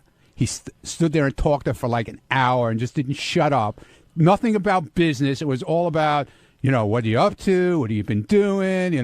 It's too bad we can't go out, all this kind of stuff. Do you blame him? No, not at all. Not at all. We're in Vegas and she's a hot chick. Right, Duh. right. But she was supposed to come to dinner with us one night, and she didn't show up, and Gange was very disappointed. Oh, stop. I was very not disappointed. So I didn't even think about it. So you were no. working her. Did you think you had a shot? No. Why? I don't think so. No, I really honestly think she's into women. I do. That's why? That's why you don't have a shot? Well, then, Yeah, I don't no, think I have a he shot at should all. have a shot then because he's every girl's best friend. He's like a woman. It should work out fine for him. How long is she in town for now? Do you know? I think until tomorrow. Are you gonna say, "Hey, you want to go out to dinner"? Maybe. We'll see. I don't know. Maybe. We'll Ben, see. I know. Do you have reservations? Yeah, right. I have a place waiting. I have a car waiting for us. But no, Gary, there's nothing. That line that you asked Gange about is a tough one to cross. There's no doubt about it. I mean, you're a producer. You're acting professionally. It's yet- not that tough. Oh, no? What would you do? How would you do it? What would be your move? I don't know. My moves are old and rusty, and it's been a very long time, so I don't know what my move would have been.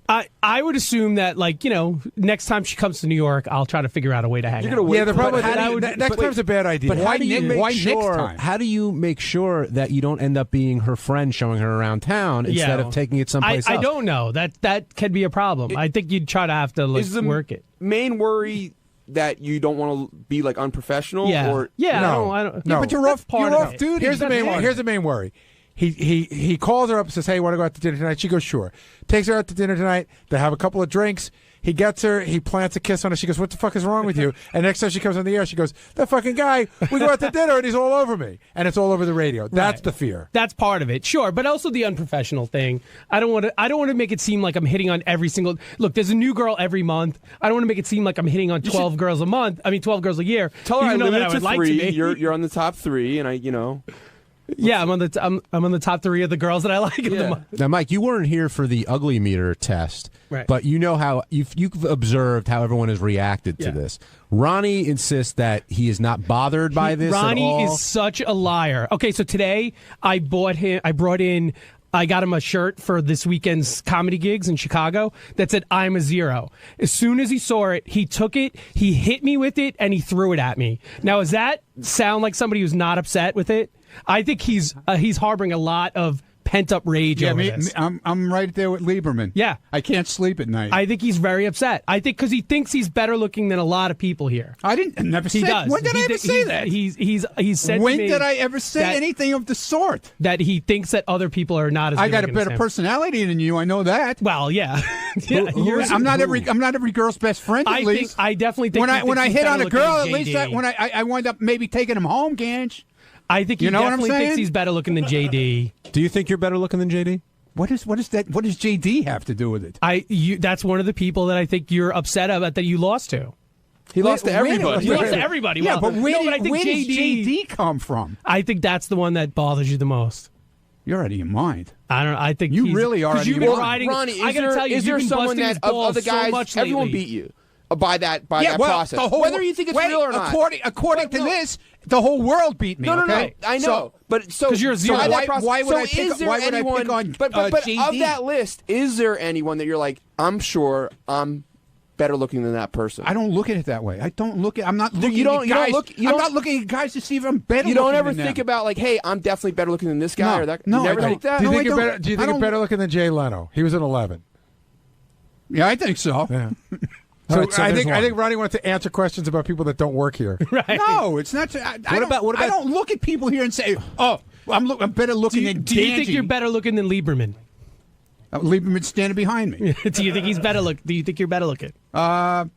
Probably on the same level. See, I'll give you an easy one. Do you think you're better looking than Greg Carmel? No. See, so there are easier ones to answer. What about Doug Goodstein? He scored lower than No, Howard he did. looks like Andy Pando. I'm better looking than him. What about me?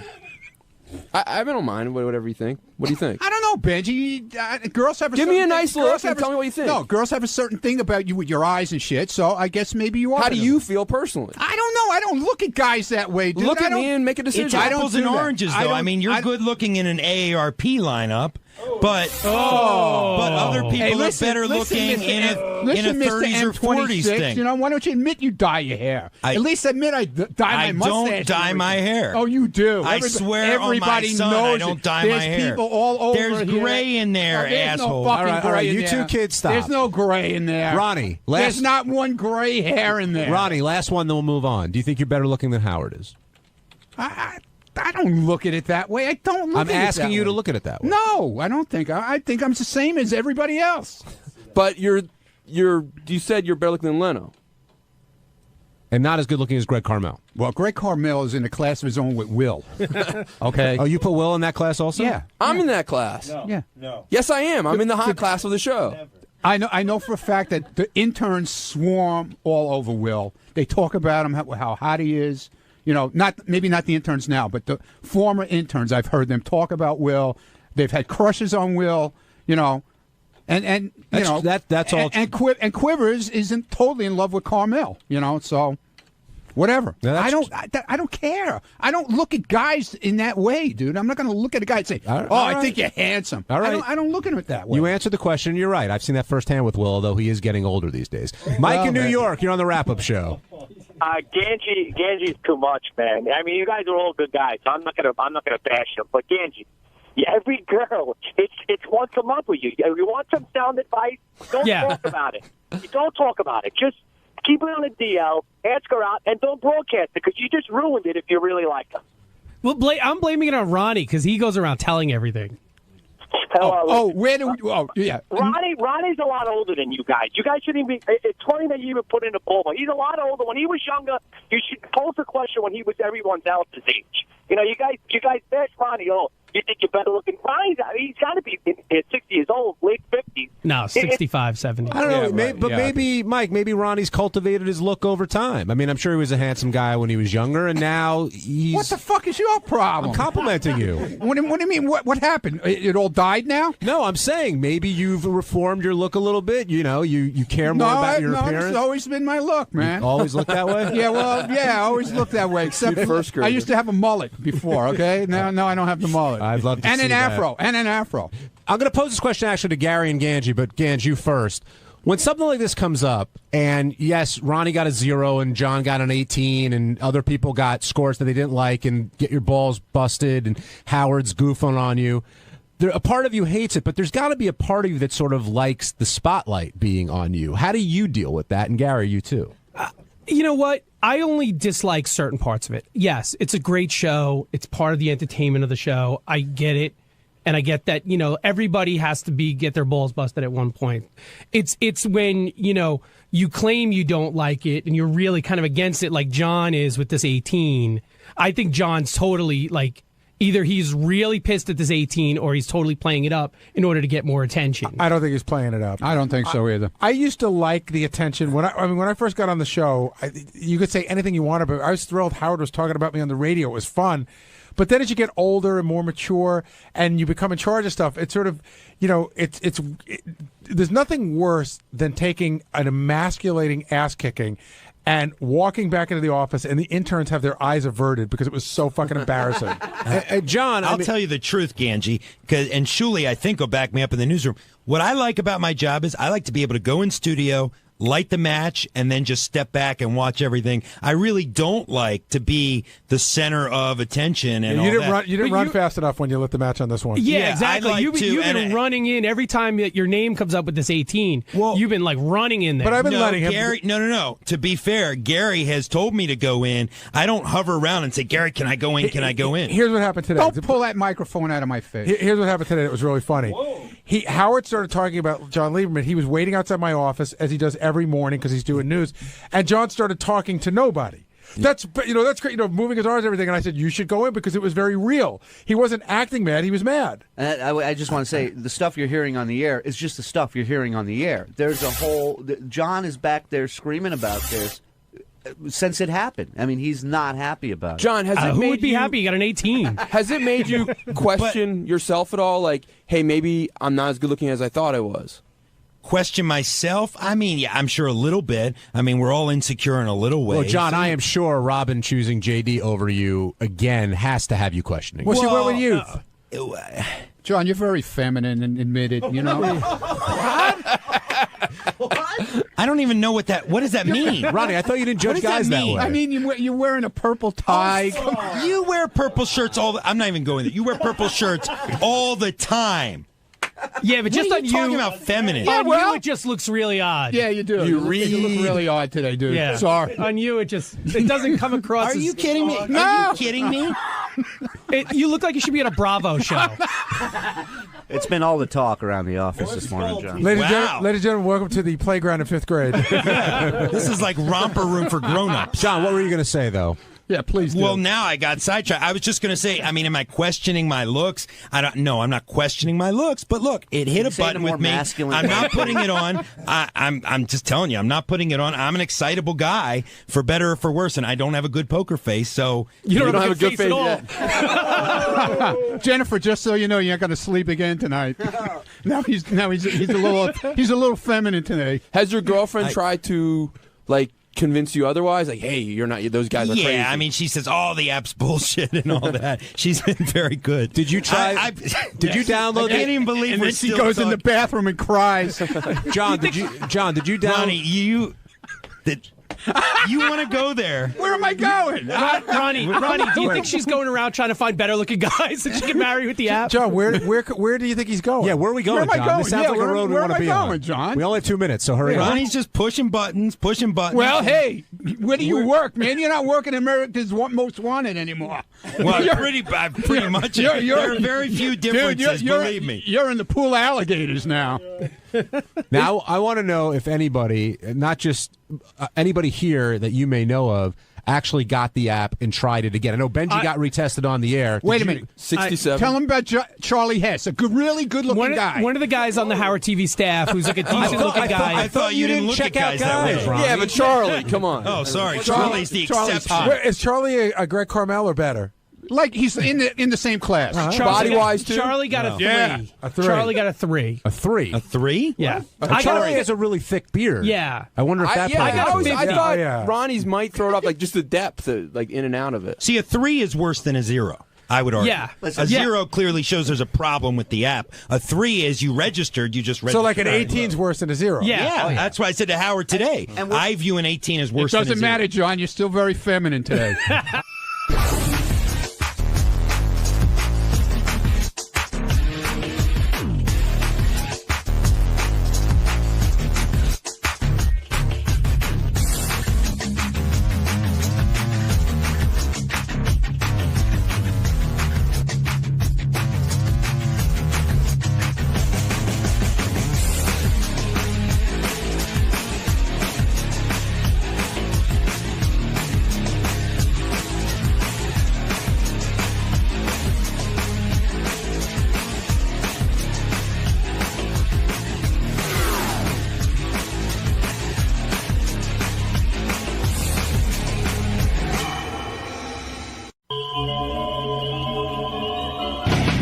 You're watching Howard TV's HD Clip of the Week.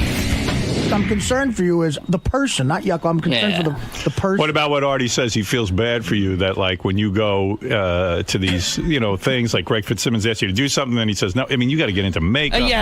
Well, you know what we ended up doing? It was me, Teddy, and Levy having to end like we were pretending like we had to fucking blow Ron Jeremy, a Not pizza pretending. guy. Anybody who watches that video, it's going to look like you're blowing Ron Jeremy. Thank God Artie threw CDs at Sal and not his breakfast plate. He would have fucking killed him. You see what's going on over there? Christ. It's grilled chicken. Fucking mound of food. It's grilled chicken. You think Artie's getting too heavy? He's been too heavy. You writing that book? What's it, a fucking cookbook? Cooking for 5 over there, you fat bastard? You're mad at him because he made fun of your makeup and your career. No, I was saying that I felt sorry for him, but I guess, fine. If you don't want a friend to feel sorry for you. Well, Your and life's not so bad. Is that what you're saying, Yucko? No, I'm fucking doing great. Look is at your me. girlfriend managing your career? No, she's not. Well, how What the- come she was Where'd you booking, get that shit? She was booking gigs with me. Oh, bullshit, Artie. You're She was sitting there not. comatose, and she's like, "Okay, we got a theater in Atlanta," and She didn't have any fucking contracts or anything like that. She was booking comedy shows long before she even met my fucking ass, all right? Just let it go, you fat fuck over there. Why does that bother you? Because I'm sick of hearing that shit out of him. Come on. She was booking ass leaving right come in front on. of me. And she asked if you ever been to Atlanta. You're like, yeah, I went there with Norm back in '97. She's right. I answered her truthfully. But and you she said she well, had contracts and shit like that? That's bullshit. I didn't You say know she it. had contracts. Yes, you did the last time I called in. She said, "What? We got to get something together." So I Why got a does place. it bother you that Artie thinks your girlfriend is your manager? Because it's bullshit. Is Come she on. your manager or not? Hell no. Does she help Is you she book helping? gigs? No. Why does that bother you, though? Is it bad for a girlfriend to help you book gigs?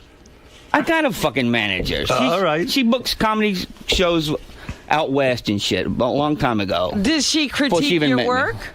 No. Hell no. She doesn't tell you did a good set, bad set, you need to do this or that? Yeah, but everybody does that, you know?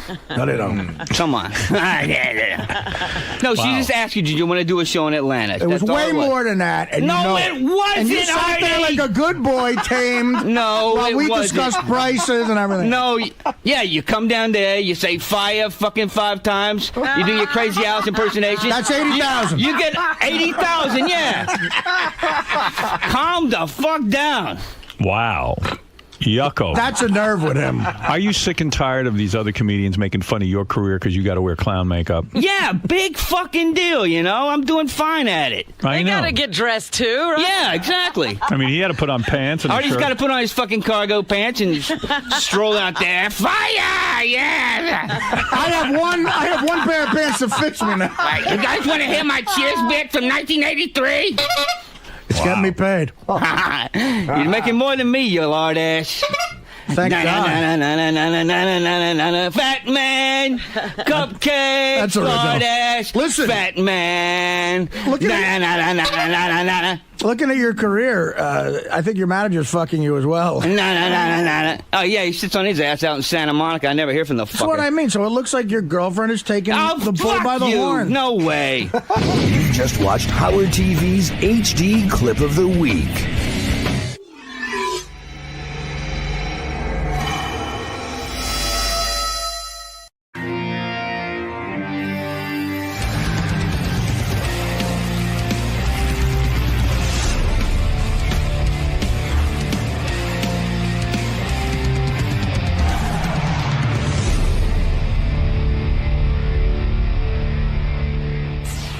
Who's here, kid? DJ Who Kid. Who Kid? Who Kid? Who Kid? This is like an Abbott and Costello routine. Who? But they're here for the impending rap battle between Yeah, Sal. rap battle between fucking Idiot Brain and Sal. I don't know who's stupid. How you doing, man? What up, son? Welcome. What's going on? You ready for a battle? I hope so. Nigga Spider-Man is in the building. You know what I'm saying? I'm ready to hit some white rap. What up, G? We got a lot of white rap for you. There's gonna be a lot of white How you doing? How you Better be feeling? Some Negro white rap. We got it.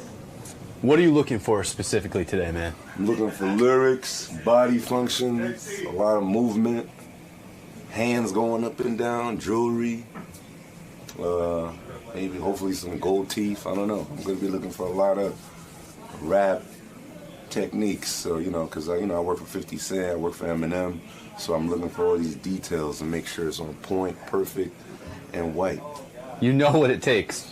I know what it takes because I work for a white rapper named Eminem, so gotta get it popping. You know what I'm saying? Gotta get it cracking. The standard has been set. Cracking, that is cracker, cracking, right? Well, man, you might see, you might hear some body functions today, but I don't think it's going to be the kind that you're looking for because these two guys. Well, anyway, I'll let you get in the studio. I hope they're gonna be spitting, not farting or anything. They I don't know, man. They better not be farting, man. They better be spitting some shit. Like they gotta spit on the mic. I may have to just examine how much saliva comes out of their mouths, but they better be spitting, man. You got me. Black people don't get up this early, man. You got a nigga up like 5:30 in the morning to come here, and it better be some good shit. I want to hear some spitting. Some real shit. I gotta sign some shit. Yeah, you do. All right, man. Some court shit. Good luck today. Thanks for stopping by. Yes, thank you. Cool. Loaded Lux. What's happening? How you doing, man? I'm blessed, King. Are you ready for this battle? Let's get it. For the competition. Right this way, sir. What are you looking for today from these two morons that are going to be battling back and forth? I'm looking for skills. I'm looking for lyrics. I'm looking for delivery. I'm looking for that thing, that work. What happens if you don't get it? Because I don't know if you've met these guys before, but... Nah. You could be in for a major disappointment. Oh, how would I hate that? I take this thing serious. Well, thanks for coming down, man. Oh, man, love it. Anytime we could talk about this thing, the culture, advocating for just, the word, lyrics, and hard work, I'm about it. It's going to be a good morning. You know it. All right, man. Have fun today. Dope. Thanks. JL. Yeah, man. Big morning for you, man. Look, here's the thing. I didn't get to practice that much, but it's freestyle, so I'm just going to concentrate on my skills. I have a good vocabulary, and I'm just going to try to, like they say, kick it old school. A lot of people, prior to the whole Empire State of Mind debacle at Richie Wilson's wedding, a lot of people wouldn't peg you for a hip-hop enthusiast. But you're here to prove the contrary. You're here to shock the world. You're talking about Jay-Z? Is that what I hear you say? About Jay-Z? You taped me. All I wanted was Jay-Z. So hop off. I'm up now. You go right about Benghazi. Wow. Is that what you're talking about? Because I'm the 2 Live Jew. This ain't my debut. I'm on the mic now. Say goodbye to you. It's good I told him to throw in Gotti. Yes, Lisa, I will give Lisa this. No, I mean, I'll give Lisa more than this, but Lisa's background and her hip-hop, she's been good moral support, and she's been, with her hip-hop experience, it's given me a little bit more confidence. But, look, I prep some with rhyming words and stuff, but it all goes out the window when you're in there. But, I just try to keep thinking of the scene from 8 Mile with Eminem standing toe-to-toe with the other guy. That's how I think this is going to be. Me and Sal standing toe-to-toe. He's the Italian stallion. I'm the 2 Live Jew. And we'll fight it out. I like your swagger, man. All right, let's do this. Represent. Yo, yo, yo. 2 Live Jew. Yo, yo, yo, yo. It's Pouchy G in the place to be. Rocking with my cock so viciously. Yeah, believe that, cracker. Shit's going down today. I'm taking out the schmuck Lieberman because he sucks. He sucks dick, and he don't got what it takes. And when I see his fat fucking face, it's gonna break. Word. All right. We have an exciting rap battle that is taking place today on the show. A rap battle? In the ultimate ridiculousness, our own John Lieberman from the Howard 100 News and Sal were getting into an argument about who the better rapper was. I guess at one point, and there's nothing sadder than 2 white guys rapping. Did John Lieberman have a childhood rap history as well? Yeah. And so to settle this once and for all, I brought in DJ Who Kid and Loaded Lux. These are 2 prominent rap dudes. DJ Who Kid was on tour for years with who? 50 Cent. Where are your notes? 50 Cent. Yeah, thank you. Look at these guys. These are real rap legends. Hey, man, what's happening? I'm feeling you guys. Is that the right term? I'm feeling you guys? Yeah, that'll work. Yeah, woo. Yeah. Woo. Yeah. What's up? What up? You my nigga right now, Howard. Hey, man, watch that. So that's what we say in rap, man. Are both you guys with Shave 45? Are you both working there? I work for Eminem. You do? Yeah. I see him like twice a year, but yeah, I work for him on Shave You're 45. DJ Woo. Does he talk to you when you see him? Yeah. Yeah. What does him say? Fuck you. Like, yeah, he's the only good white rapper out there, right? Pretty much, Eminem. Still the best. He's like the Jesus Christ of hip hop. So. It's still goofy. Yeah, but it's still goofy when you see white guys trying to rap, right? I mean, for the most part. I mean, you got the skinny jeans now. You got the, What does that mean? Explain that. Doesn't look right, It doesn't look right? Ever since Lil Wayne been wearing leotard, it's just all fucked up now. Yeah. Is Lil Wayne a good rapper, in your opinion? He's a great rapper, but wearing ballerina pants I don't think that's hip hop. You got to have a certain look, a certain masculine look when you're in rap, right? I mean, or are we just not thinking out of the box here? You don't need lyrics these years. The historical hip hop is over. Now it's just like you couldn't tell me last year's hit. DJ Wu. Yeah. Let me tell people your credentials first, and then we can get to Loaded Lux, who has tremendous credentials in the rap community. And then once and for all, you two brothers will settle who is the better rapper, Sal or John Lieberman. What the hell? By the way, that's John Lieberman. That's his rap name. That's his rap name? That's right, man. Holy shit. And they both feel that they are, good at this. Lyrical. Credible. Yeah. So and they want to freestyle. I'm going to throw them a topic.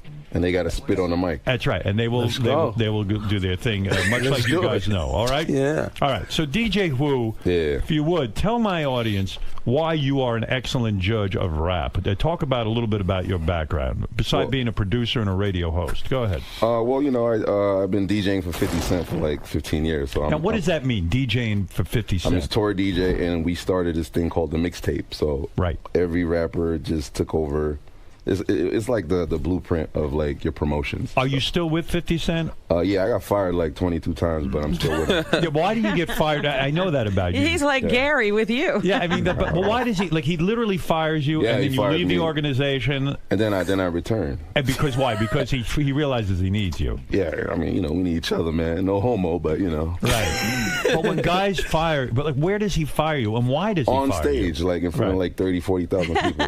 Do you feel that makes him seem more masculine to fire someone on stage? Do you think that's to add to his credibility, that it's not a genuine thing? As long as you don't smack me, it's all good. But it makes him feel like more thugged out, Has he smacked you though? Yeah. That was the rumor that on the tour bus he smacked you. It was a little smack though. It was like a love smack. But you look like a guy who can handle himself. I don't know that I'd go around smacking you. Can you handle yourself physically? I mean, it's called a nigga smack. It's just like, it's just some yeah, cool, but I mean, come on. I don't know anything about that. You're a man. Yeah, right, Robin. Smack? You don't know anything about that? What the hell is that? Robin never got nigga smack before? Never. What is a nigga smack? I mean, what are you talking about here? It's not a full strength hit. It's just like halfway, and then he says he loves you after. I see, but it is. But he has to follow it right up, right? Yeah, and it's humiliating to you, especially if there are bitches around. Am I correct? Yeah, they be mad bitches, man. They be, I don't even get no moisture after the smack, man. Right, exactly. There's no moisture. But seriously, when women are around, and this guy's smacking you in the head. Yeah, it's a wrap, man. There's no moisture. We call that. Why do you put up with it? Is the paycheck amazing? Yeah, of course. Yeah, you got to get that money. What can a DJ make these days? I mean, if I want to go into this DJing thing, on stage. Like $15,000 per show. Wow. Yeah. Wow. Cool. Come and smack me. Smack my ass. Give me the nigga smack. Good money. Come on, let's do it. You get a lot of pussy on the road? Seriously? Yeah, I'm on some I think I'm up to like 8,000 and change.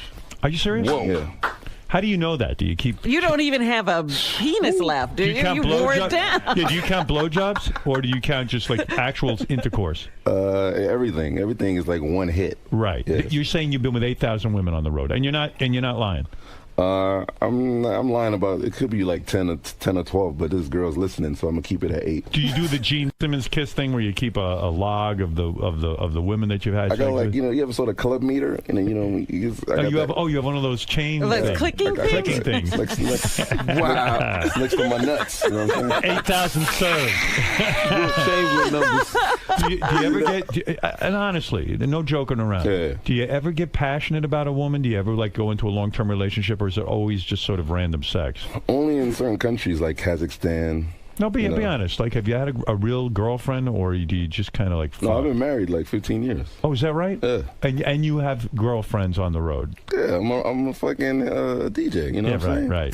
And what does your woman say about this? Well, my wife is Japanese, so she puts up with all like kinds a geisha. of shit. I ain't got no black chick. You know what I'm saying? Does she speak English? Yeah, she speaks.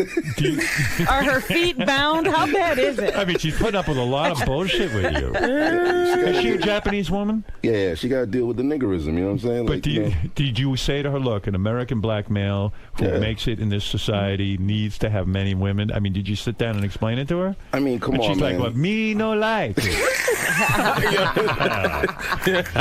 Do you give her Japanese smacks in the face? I mean, no, once she sees my dick, you know, she just forgets about it. You know Do you have what a I'm big saying? cock? Yeah, I have a big dick, yo. Do you really? I mean, I see it every day. Yeah, I peed this morning. Would you ever like fuck a chick in front of 50 Cent? I did that before. We've done it before. Yeah, like you've seen his dick, he's seen yours. No, I don't see his dick or nothing like that. You but, never look. It was dark. And Yeah, shit but I like mean, that. you can see it. I mean, it's there. Nah, I always see that come shit. on. Gee, you not, man. You know, as interesting as you are. As like gay unit, man. Come on, man. As interesting as you are, I think I should be interviewing your wife. I'd like to know what her problem Really? is. So where did you meet her? In Japan or here in the States? I met her at NYU. Is she super hot? She used to be. Yeah, not that hot anymore. You can't. What are you doing? After a couple of kids. I mean, you know, He's straight 15, up. 15 years. It's like, you know, you can't be hot after 15 years. Can she? But do other guys think she's hot, or like she's just not that hot? You just don't see it anymore. Right. Maybe a Japanese dude, but not me. You know. Right. Oh my Nigga, you know what I'm saying? God. Why stay with her? Just for the kids' sakes? Yeah, I'm just How many kids you got? Cheaper to keep her. You know what I'm saying? Right. Yeah. You know. How many kids you got with her? I got like 2 Bruce Leroys. You know No what I'm saying? kidding. Yeah. Good kids. Are they more white looking, Asian looking? Well, she's Asian. How can they be white? But you know I don't know where the white come from. Whatever. What did she look? Do these kids look Asian or Yeah, do they look more they like look you? crazy Asian. Like, They do. I call them Ken and Ryu from Street Fighter. I don't know why people laugh Do when they they have see black that. people's hair though? Do they have more like a kink to their hair? One of them has like a mulatto kind of mix of like the softness to the touch of the hair, That's nice. and the other one is just straight Japanese, like straight. No shit. Yeah. It's crazy, huh? Your parents must come and go, what the fuck is this? Yo, man, my father's a dumb Haitian, so he don't know shit. Is it hard for the kids though, because you know they're not black and they're not Asian, and it's like you don't know where the hell to hang. They used to go to like a Hawaii school where Obama was, but now I brought them back to New Jersey in a gifted school. Oh, so good. Yeah. Everybody's like where they're mixed. all taught tolerance and all that bullshit. All the rapper kids are in there. Yeah, right. Everybody's mixed now. Yeah, that's cool. Nobody has a regular baby anymore. So when's the last time you fucked your wife? Like, has it been years? I don't even remember that. Really? Shit. And does she ever say, me want sex or anything like that? That's why I got the wet fingers. Why do you think this arm is bigger than the other arm? Right. But it's crazy. Like I sense like you're miserable in a way, right? No, I'm happy because I just came from Dubai, had an orgy over there, came back here, and then I go to Toronto. In Dubai, you can orgy? I thought that was against the law. No. No, they're very hypocritical over there. You know, don't believe the Muslims. Yeah, they talk a good game, but then when it comes down to it, everybody's fucking and doing it. Everybody's fucking. And Fuck any of those burqa chicks, like a hardcore burqa, and then they come in the room and they take it off, and then all of a sudden I did that when I first went, when I was in Bahrain. When I first went to Bahrain, I met Michael Jackson. We had like some bitches and stuff, but with Michael Jackson. And Michael Jackson had bitches. I mean, he didn't fuck them. I did. Right. He watched. He watched? He was, Are you out of your mind? Are you making this stuff up? He didn't watch. I went to the room and fucked the bitch and came back and ate dinner with him. Right. But did he line up the bitches for you? Nah. The Sheikh Al Khalifa did. He did. Yeah. And the Sheikh can't make this shit up. Sheikh lines up. He has the bitches, huh? Wow. Yeah, he man. got all the bitches, man. Yeah, 99 problems, but a bitch ain't one for you, my brother. Good like 21 virgins over there. Yeah, man. Loaded Lux. I bet you ain't having the life this You got your 21 virgins here. I ain't not like that. Yeah, man. You ought to hang with this brother. Yeah, I'm glad we. DJ I worked for Eminem and 50 Cent. We both went on tour. I've toured with Eminem overseas, fucked every white girl, period. And then, do you ever fuck black women, or is it mostly your thing? I fucked black chicks before, Yeah, but you're more into white chicks than Asians, right? Yeah, I like, they just suck dick immediately. Black chicks don't suck dick, you know what I'm saying? They're more respectful. They're more dignity. Who wants a chick with dignity? Yeah, my God. White girls this love is the having craziest. I'm serious. White girls have fun. They suck good And cock, a white girl's like, kind of like, wow, look at me. I'm with a black dude. Yeah, like it's all like, it's like, fuck me, nigga. Do they say that ever? Really? Do they use the N-word in bed? Come on, man. Yeah? Man, these white bitches are crazy. They be calling me LeBron. They be calling me all kinds of names. And you don't care. Really? You don't care? I don't even care because. And like, what do you like? Hey, suck my fucking black cock. Yeah, I don't get racial with them. I just say suck this dick. You know what I'm saying? Shit. Right? Yeah. You don't tell them that, yo. No, I'm saying I went through my pop's porno catalog. You done had so many of those though. No, Loaded Lux, man. You got too much. You got too much class. I mean, you got to get down. No, you're listen, not having fun. I don't You mind. married? On the verge of it. No kidding. She on it. Should he get married? Probably not. Nah, don't get married. Don't son. do it? No. Yeah, I was thinking, because I'm in this industry, and just now, like, you know, things started happening, and the wife is looking on in, and she's like, I don't know if I can deal with this. You're gonna you never And gonna I'm fuck. listening to Wookiee stories. You're never gonna fuck another girl again, except your wife. Let's be realistic here. I mean, you know, that's what. Dude, that's what marriage is. It's just us here. Yeah, I mean, you know, it's just us here. DJ Wu, DJ Wu, when you got married, did you think like, wow, this is forever? Like you probably had good intentions. You were in right? love, weren't you? Nah, I got pregnant by mistake, so you know. Shit. I'm Caribbean, so we stay with it's like a tradition, you know. The baby mama, You don't huh? leave the baby mama. You know. What a burden being Caribbean. Huh? I'm not from Harlem, you know. What I'm saying? So, pussy ass now, if she was fucking some other dude, though, would you be pissed at your wife, or would you just be like, "Hey, that's cool because I'm not fucking"? I would be cool. I'll be cool. You'd be cool with I it? tried to have my friend fuck her, but my friend wouldn't do it. Really? Is she that? She's not that hot. She has like these weird movements, like what do you sounds. Mean? Really? Oh, he was afraid. Oh, when you fuck her, you mean she makes weird sounds? I don't know. I haven't heard that in a while, but yeah, she has these weird movements she does. Like, now. what do you mean? It's hard to explain. It's like Oh, that's to turn off a guy. You hate her. Sounds like yogurt or something. I don't know. Do you sleep in the same bed with Hummus, her? Do you sleep at home with her? Like, do you sleep in the same bed with her? Yeah, of course. You do. Yeah. You gotta look normal. Come on. Yeah. I gotta look normal. How often do you actually home and stay with her? I'm home like Tuesdays and Wednesdays, right? Where I work on Sirius, and then Saturdays I work on Sirius. But if I have a show, I'm away. Brother, I gotta listen to your show. You sound like you're out of your fucking mind. I had a Hulk Hogan last week, selling Hulk Hogan? butt cheeks and stuff. Yeah, he's like you, man. He knows how to party. He'll fuck your wife. Yeah, he will. He will fuck your wife and be on the tape. I'll let him too, man. Did you say to him, "I want you There to fuck won't my be wife"? a problem. You know what? I think Hulk Hogan's had enough of fucking other people's wives. I think it's causing him a lot of aggravation. He's my brother. Man, this is some crazy shit you're into. And like you're like you just live life the way you want to. You know? Yeah, I don't give a fuck because it's like I'm not gonna regret it later. Oh, I should just fuck the one pussy. That's just whack, yo. Yeah, you'll never get Does married. your mother know what you're up to? Yeah, because my father's fucking bitches right now. Jay. You learned this shit from your father, right? Just from my father, I'm just like my dad. You know what I'm saying? I don't even know what to say. Fucking dirty ass nigga. Is your dad on Sirius? Because I want to hear his shit.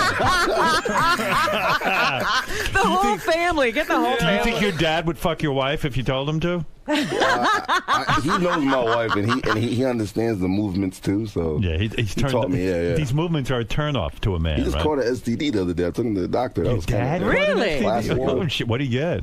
I think he got chlamydia or something. Oh. Oh, my I God. told him it's all right. Just get a pill. Was his penis burning? Was that the problem? That's why I don't know. He said his nuts was like moving. Weird. Speaking of weird movement. And your dad comes to you and says like, "Hey, man, you know." Yeah, he's like, because he has like That's a weird the accent. reverse. Yeah. Oh, he's real Caribbean, right? Yeah, he's like, my dick, it hurts. Does that embarrass you, like when he talks and stuff? Nah, it's all right. It's Man. who cares? My dad, he's like 60 plus. Yeah. Was he a good dad, or is he like a? He was a cool guy. He's you a know cool guy. what I'm saying? Yeah, you like him, yeah. Fuck bitches, you know? Yeah, right. He taught you how to fuck. Oh man, shit! He pushed my ass in that ass. Did he? Did he bring you like to a girl and get you Oh laid my the first goodness. This is how you do it? He gave you instruction? What? Yeah. Yeah, because my father had like Seika porn back in the day. All the Seika Oh, porn. really? time? That way you got into Japanese bitches, huh? Well, Seika was an ill white chick with big boobs. Oh, that's right. That's right. I You think- remember Seika, I Howard? remember We her had her now, on yeah. the show. Yeah, you're right. You're right. That's a classic bitch. You know what I'm saying? Yeah. It's a real So you would bitch. watch porno with your dad and stuff, and he With would. VHS tapes at that. Wow, what a dad! My dad never shared his porn with me. Nah. You know, like he just. Your kept dad it wouldn't all- even play catch with you. Yeah, my father never played catch. Dang. I got fucking rejected You early on. never took a shower with your dad? Shower? Shower? You showered with your dad? Well, mother and father together. What are you bullshitting talking me? about? Are you being serious? That's what Caribbeans do. When it rains in Haiti, everybody runs naked. So your parents would take you into the shower, they'd be nude, and you'd stand there? I wasn't aroused. This is my thing. But would your dad ever get aroused, like being like in a shower? Nah, big dick. This was just a family shower. Like, could you guys not afford more water or something? I mean, like, everyone's got to be... I mean, I was in Brooklyn, so there was like this little tub. So, we were in the projects. Did your mom have a nice body, at least? Or was it gross? She had big boobs, but that's it. Big boobs? Did she have a big hairy bush? Yeah. What? I mean, nobody was She shaving was right back then. there. That's like I know. the It was 70s. nasty. Yeah, right. Did you say, Mom, why don't you get that thing under control? They weren't doing that back then. Yeah. Wow. Did you have to wash your parents and stuff? I never called my parents. I remember there was a smell. No, but I mean, did you ever have to wash them? Smell? Wash them down in the shower. Oh, no. So what do you mean there was a smell? Your parents smelled? I don't even know. This is the craziest interview we've ever done. What are you talking about? I mean, This you're is learning. fucking crazy. This is the way. Listen, I can't wait to get the loaded lux. I thought this was normal life. Dude.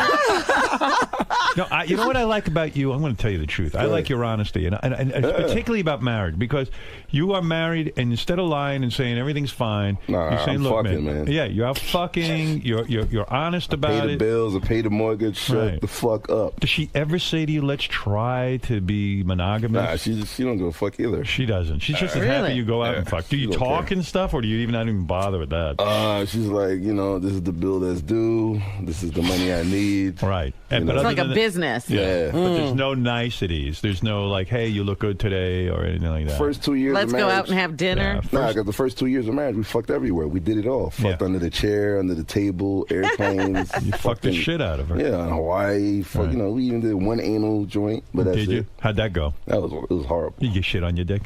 Nah. No. Because she douched, I learned that from the porn stars She out here. douched her asshole. That's not called a douche. Well, whatever it is. Enema, right? He's a man. He's not supposed to know what that is. Oh my God! I don't even know if he's Enema. been with a woman. Oh, it's an enema? She douched her asshole. You want to know what, though? You just invented something. Anal douche. You're going to make a fortune. Yo, that's what that is. Yes. Yeah. I was with some girl named Alexis Ford the other day. She did that. Yeah. That's cute. She's just keeping it real. Man. What? Wow. You watched? Who, Alexis Ford? Yeah. Yeah, I always watch her like with the douching. Well, it's called enema, right? Enema. Right. Really? I thought it was a You're douche, freaky. too. So, This kid is gonna corrupt my home, man. yeah, man. I'm telling you, you might not be able to get out of here. So DJing is a good business. Yeah. You love hanging with Eminem. You love hanging with 50 Cent. Radio, DJing, It's touring. You're making some good bread. You're doing what you love to do. Yeah. Did you go to high school? Yeah, I went to St. John's Prep in Astoria. Did you go to college? Yeah, I went to Queensborough College. There was a spades. It was like a spades course over there. We used to play cards like crazy. Oh, I thought you were doing a racial slur. No. Yeah, I was like, where are we going now? What about your son? You have a son, right? I have two sons. Two sons. Are you raising them to fuck like their father, or do you shower with them? What's your plan there? I caught one of them watching porn the other day. And did you yell at How him? old are your kids? 12 and 11. Did you say, "Hey, man, that's not right"? I mean, I was a dirtbag, so I couldn't really yell at him. But I say, "Hey, move over and let me see this." Yeah, that's exactly what I do. Well, listen, you are absolutely qualified. Yeah, I'm out To of do my mind. what? To judge Sal and John Lieberman. You've done it all. You're a producer. Yeah. You're a DJ. Guy's it. This is it. He's the man, right? And Eminem is my boy. You got two white rappers here. Did you guys know each other? Do you hang with each other? Mm-hmm. Yeah. Do you have respect? Or Did you know all this about him? Nah, he didn't know all this Yeah, shit. this. You hear me? This right here, brand spanking. Crazy. Brand spanking. Brand spanking new. You never knew this. No, never knew this. Yeah. You gotta come here more often. Yeah, this brother. Like, why don't you guys ever talk? Yeah, I mean, we needed you. How to bring you guys together? Yeah. Is this your new best friend? I mean, does he scare you? I've learned more. Right. And then, knowing this guy's gonna corrupt my life. And, you know, when I see it. I know, I'm you're in 40, trouble. So You're it's in like, you trouble. know, You're 40. You look like you're 20. Look at You you. look like a kid. Nah, you know, after 40, you can't catch STDs anymore. So Is that right? Well, what happened to your dad? Isn't it true? Yeah. Oh shit! Yo, Robin. Yeah. Isn't it true you could stop a Impeccable chick memory. from getting pregnant if you pour Coca-Cola in there like right afterwards? Somebody told me that. Yeah, I heard that too. What? Yeah. Somebody just told me that shit. Magic Johnson told me that you just can't get it anymore after. You 40. wear rubber with all these bitches, my don't you? God. You wear rubber with all these bitches? Yeah, of course. You do, right? Yeah. You don't want any more kids. No, you don't, do you? Now I'm the pull-out king. You know what I'm saying? Yeah. I'm like this couch right here. So you're telling Loaded Lux as a friend, don't get married. Loaded Lux, are you having second thoughts about getting married? Yo, listen to him. Yeah. This is a whole other perspective right now. Yeah, right. Is there a mattress in this couch? You have other- pull out? Nah, come on, son. I can't get with it. I gotta throw that plastic on, beloved. Come on, we gotta know how to pull out, man. You're going to miss that new pussy, though. That's the problem. That's what my man. man's trying to tell you. Okay, B, you might got a point with that. Yeah. Like, you need a Puerto Rican bitch, you need an Italian bitch. Nah, definitely. Jewish chicks are hot too. Yeah. Yo, I A had lot every of these race. Jewish chicks want to fuck black guys for sure. Yeah, they love want that to shit. they want to rebel against their Oh, parents. man, they love it. They want to rebel against their religion, right? Man, you don't want to know. Yeah. I had a whole bunch of them. No kidding. Like all at once?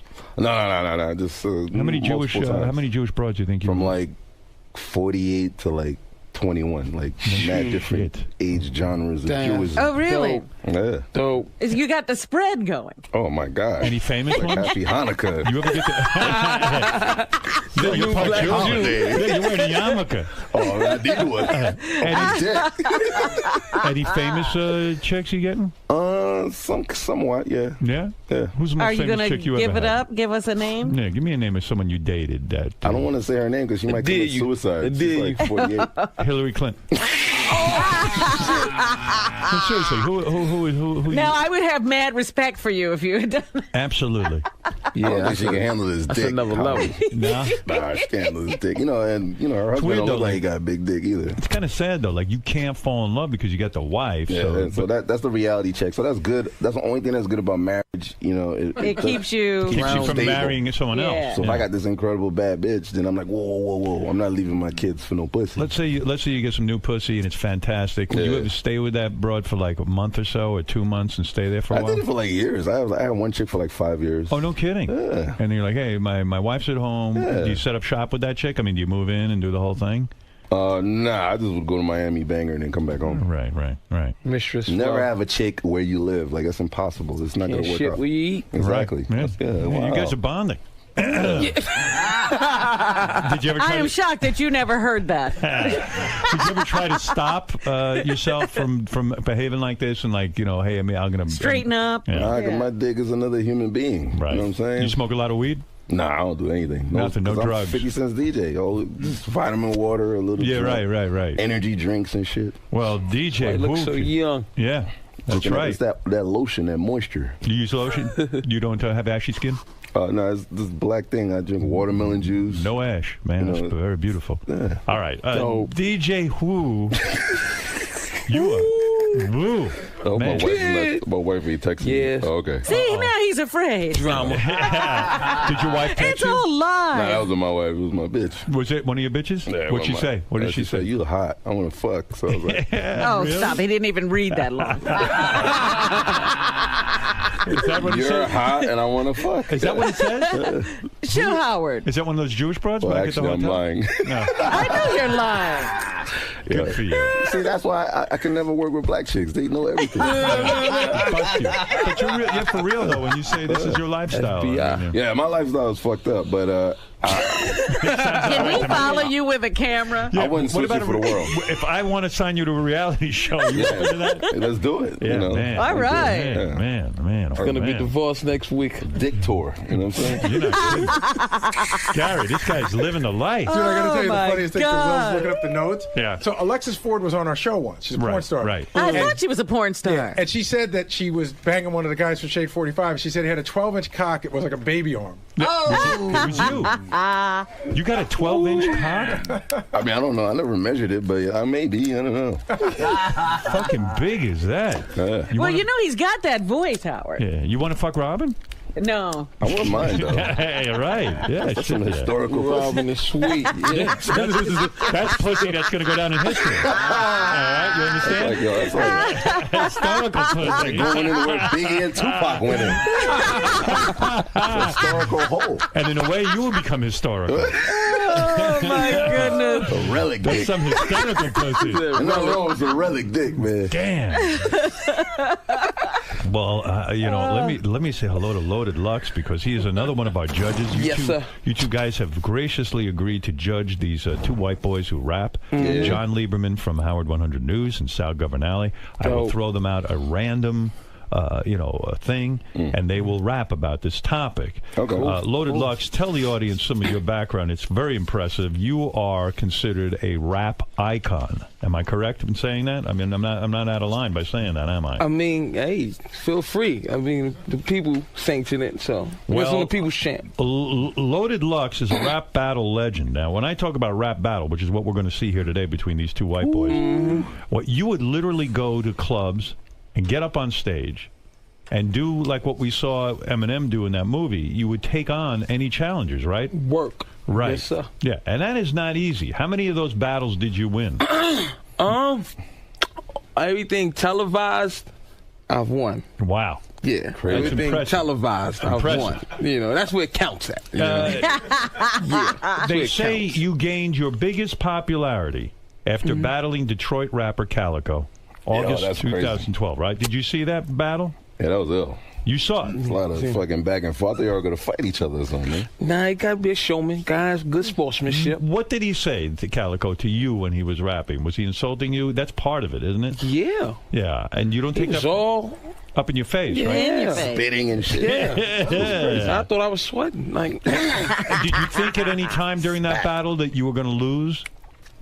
no, never was doubt. You know, you can't walk in there with doubt.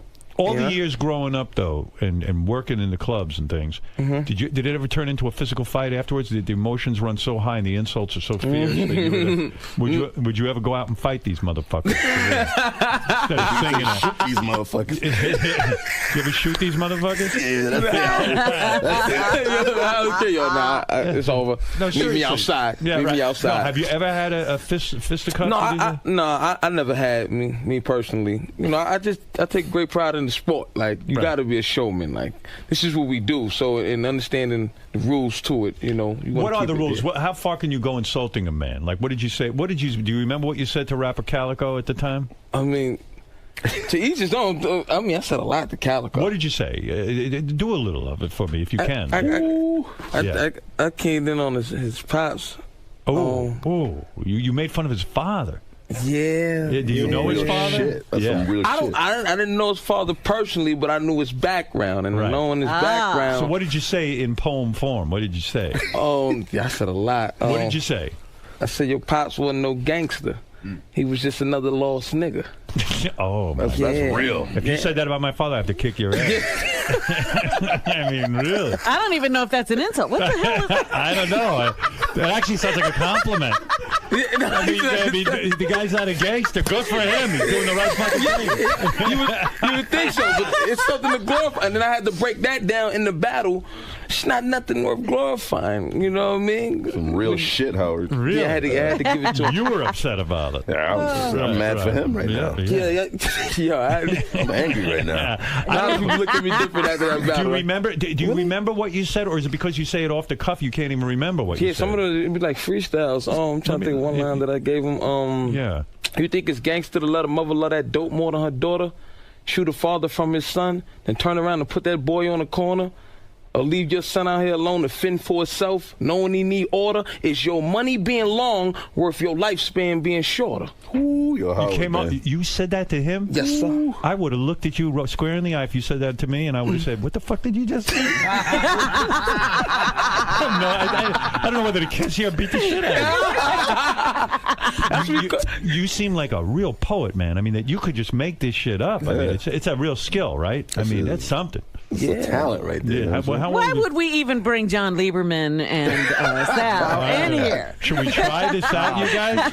Well, the current rappers now, they don't have no skills, and they're popping. So It's all work. Look, you know what? Sal tried being a rapper. Obviously, he's horrible at it. And John Lieberman's got to be worse. Okay. But these two motherfuckers walk around in the hall saying, "Yeah, I'm a much better rapper than you. I'm a much better rapper." So I said, "Hey, let's bring in two legends. And let them judge. And even though it's going to be horrible, figure out which one is less horrible." And vote for him. You know what I mean? Well, the best thing, we could critique at the same time. Maybe we'll see how they spit on the mic, how much moisture they put. All right, on let me bring these two morons in here, okay? If you don't mind, you know. Dope. Oh, how ironic. Yeah. Here's John Lieberman. What's up? Respect. What's up? That's good. My nigga. Right. My nigga. That's right. My nigga. Two Live Jew in the house. Right. This on? Jew. That's right. John. Two Live Jew. Oh, look at this guy. Look at Sal. Check him out. Look at you. Sal, all right. Like Jew What's up, my cracker? Jew unit. My main man, Howard motherfucking Stern's in the house, y'all. All right. Sal, what is your rap name that you... I can't hear anything. You can't hear it? And I need... It won't affect your performance. Don't worry about it. I got it. Funky, I need headphones. Sean, you better give him this work, John. Boys, I just want to give you background on these guys so you can really get what's going on. Yo. Right. First of all, this is Sal Governale. Okay. AKA Pouchy G today. Pouchy G. Pouchy G in the place to be, rocking the mic so fucking viciously. Yo. Wow. What do you think of that? That's a good intro. All right. Game over, bitch. Oh, you want to start the game? The game starts now. I'm the Two Live Jew. My crew is right there to knock you down. Oof, that was awful. All right. You said Lisa G's a prude. But let me tell you something. Steve Langford was better than you. Hey. You ain't Mariah or Nikki. Don't think you're a VIP. Oh, I was waiting for the... No. What? You're a stupid Jew who's bugging me. Yeah, that's not bad, right? Hey, Italian Stallion, you can't even fight. Why don't you go back to your little room and learn how to write? Whoa. That's a punchline. That's a punchline. That was work. That was dope. You like that, boys? Yeah, that was an uppercut. Word up. That was the dopiest thing I ever saw. Yeah. And when he says dope, he means stupid. Yeah. All right, so you're Puff Dopey and you're MC Douchebag. So let's get going here. All right, fellas, the way we're going to work this today, and these two guys really know the whole situation, okay? Yeah. They know what's up. They're going to try to evaluate you because, seriously, Sal, you think you are a better rapper than John. I know I am. All right, and It's John, like comparing roses to dog shit. John, when did you start rapping? I rapped in college, and You couldn't wrap a sandwich, man. What the fuck are you talking about? But John, seriously. Go to Katz's Deli, you dumbass Jew. Go wrap a sandwich. All right, John. I'm trying to take out my opponent. Right. John. You want a front? You want a front right here? You want to talk front? You sound like a cunt. Right for it. Right for it. That's right. When did you, Sal, give me a chance. When did you start rapping? I rapped in college 17 years ago. That was actually the last time I really rapped. But I got the nickname Two Live Jew. Wow. All right. And Sal, what was you, Sal, talk about your rap career. I started out at 16. I was Cool the Candy Rapper, and then I moved on. I know, it's pretty bad, Is that a really bad name, you guys? The Candy Rapper? Yeah, Cool the Candy Rapper. Hell yeah. My dick just shriveled up. Don't worry, John will suck it and get it hard again. What? Cool the Candy Rapper. Peace to Woo and peace to Lux. Let's tell the truth. Lieberman sucks. Cool the Candy Rapper. I'll unwrap you, and then I'll eat you like a Kit Kat. Woohoo! I'm up in this I just fell out over that rhyme. Somebody wipe this guy's pussy, man. What was that? Whoever wins Whoever wins this will have the undisputed title of King of the Rappers at this channel. These two channels. Word. And I mean it. And no more. And whoever wins will bow to the other guy. All right? Yep. Fair Never enough. challenge the winner He's so again. hot his headphone came off. Yeah, so. right. Okay. Now, I'm going to throw out I'm blowing up, son. All right, Sal, we didn't have a coin toss or anything. Who wants to go first? I'll let this guy go first. No, you go- No, you're all decked out like some sort of wannabe rapper. So go ahead. And you're all decked out like a douchebag, man. Now, Fred, Where'd you you get have that some- suit at JCPenney? Who's timing it? How All much right, time? now, Fred, you got some music. Turn it up, yo. How much time? Go slick, Rick. All right, I'm going to give you a topic, and you just freestyle. A little hotter in the cans, Howie. Little hotter in the cans. How's Thank that? you. Is that good? That's good, my man. All right, the topic is. Yeah. You ready? I'm ready, my cracker. All right, here we go. Yeah, checking you out. Talk about the Jews. The Jews? Yeah. 30 Shit. seconds. Let me lay some funky shit. It started with Hitler going to Auschwitz. He threw them in the fucking shower. One by one, they died hour by hour. I couldn't believe my fucking eyes. This fucked up Hitler, he's a fucked up guy. But that's the way that it went. And all the money eventually was spent by the Germans, not the Jews, because they were dead. And I don't give a shit. I'd rather get some All head. right, there That's you what go. I said. All right. Peace out, What y'all. was that? All right. What was that? That isn't easy. That was a hard topic. wasn't That was a tough topic. It right? was. I And wasn't he was expecting rocking. that. It was rocking. It was Very, rocking. very racial too. I think it was. It really was. Edgy. Got to keep it edgy. All right. Very Now, niggery. I thought very what? Very nigger. No, I would say wiggery. Wiggery. Oh, okay. All right. Now I'm a Fred, wigger. Fred, I can barely hear the music. I've got it up loud on my end. All right. Okay. Here we go. All right. Are you ready? Two Live Jew. Are you ready? I'm feeling it. I'm feeling All right. it. I'm just going to throw out a random topic. Here we go. Hands up, everybody. Let's Wait, go. let me give you He the didn't give me topic. the topic. You I gotta get know. a topic first.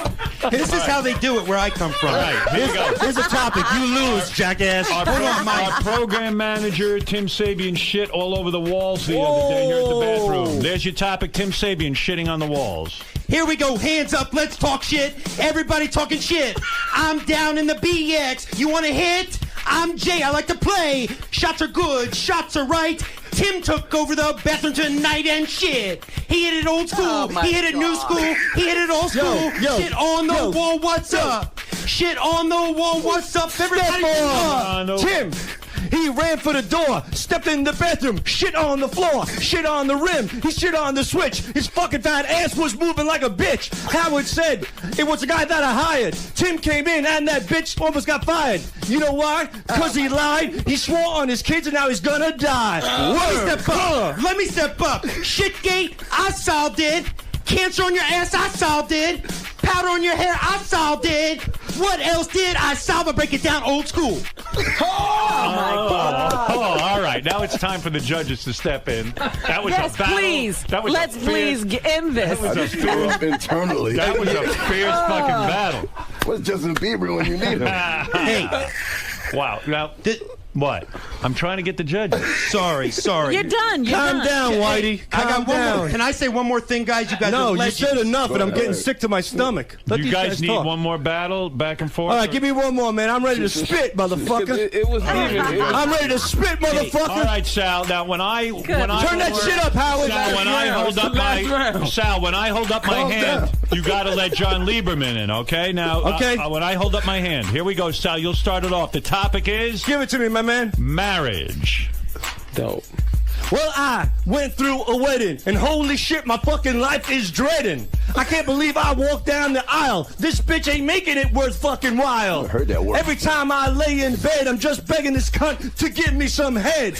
But now my marriage is a disaster, and I'm not going faster. Word. First I limped to the side like my leg was broken. You're probably not getting any because of that hat. Show your lady your lats. Show your lady what you got. She said it ain't hot. She said, Sal, what the fuck's up with you? You can't even satisfy me in a room. In a room. And check your ego at the door. Go hang with Ronnie at Rick's and say, fuck my whores. All right, Sal, back to you. Yo. When I hear Lieberman, I want to pull the trigger. Listen up, Robin, you make my dick bigger. You know why? Because you're so fine. I love your tits and I love your behind. Want to slap my cock on your freaking face, and then I'll shoot my load all over the place. This goes out to my man, Woo and Lux. Let me tell you, Lieberman, your shit just sucks. Whoa. Go ahead. Back to you. Everybody now, shake it up now. I'm the two-live Jew. This ain't my debut. I will bury you, and I'll do it 1, 2. Because don't misconstrue. You want to know something? Wow. You blew. All right, let's get to the guys now. Let's get to the judges. Shake it. Enough babbling. All right, guys. Now, come on. You had your chance. The judges got to see your stuff. Robin, as a Nubian sister, I apologize about Lieberman's rhymes. It's not All right, a gentleman who has won every rap war he's ever been in. This gentleman is respected throughout the rap world. This is a real judge I brought in today. He's not some fucking douchebag off the street. This guy is for real. Yes, Loaded Lux, before you comment on these two, is rap officially over now as of today? I think we killed him. Loaded Lux, go ahead. What did you make of this? And who is the better man? I know they both suck, but who is the better man? Going straight forward, I think Sal is a better contention fighter. Like he gets it, like in terms of right at you. Lieberman though, you more of an MC. Like you rock the crowd. I can see with you got hooky catches and you'll find that cadence and you'll run with it. But in the art of battling, you gotta know how to improv. You gotta have that. Like Sal was getting topics. And Sal was going for you, though. It was even one point I caught where you gave Lieberman a topic, and you went off, and Sal, you just let Sal cut you off. Right. But at the same time, that was his opportunity. He picked up on that. And that was a good retort, Sal. Like, I got to give it to you. That was mean. Thank you very much. But you got to work on your cadence a little bit, Lieberman. Okay. So I think you're saying in a diplomatic It went way. to Sal. You say it went to Sal on this one, and that on this battle. Yes. On this battle. Yes. This one, Sal. I'm gonna go with Sal on this Bring in battle. Eminem next week, motherfucker. I'm ready for round 2. Bring Bieber up here. You're not kidding. All right, let's go. Listen, that's only one vote, John. Don't get discouraged yet. You got somebody here by the name of DJ who is completely respected in the rap community. This gentleman has been with Eminem and 50 Cent, two of the most successful rappers in all of history. This is a guy who knows what he's talking about as well. And this is a guy who's fucked more than 8,000 women.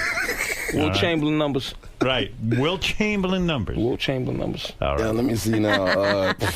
I mean, they both horribly suck. Right. Let me see. Right. Thank you for being honest. Yeah, they. I mean, the movements are equal. Right.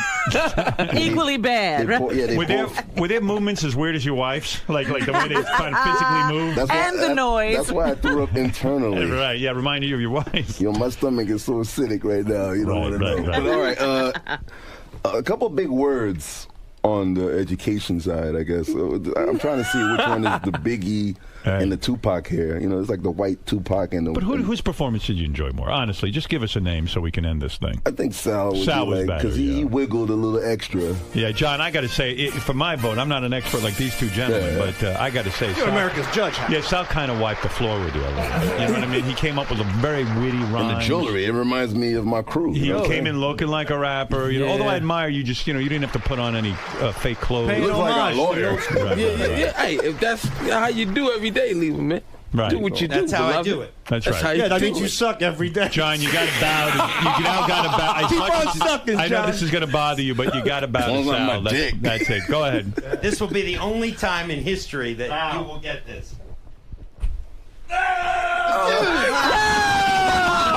You can't pull off your... Don't put your cock in his face. Let him bow, and that's it. Let No him do it. homo, man. Yeah. Yeah, really. Sal just pulled his cock out. Homo for the shlomo.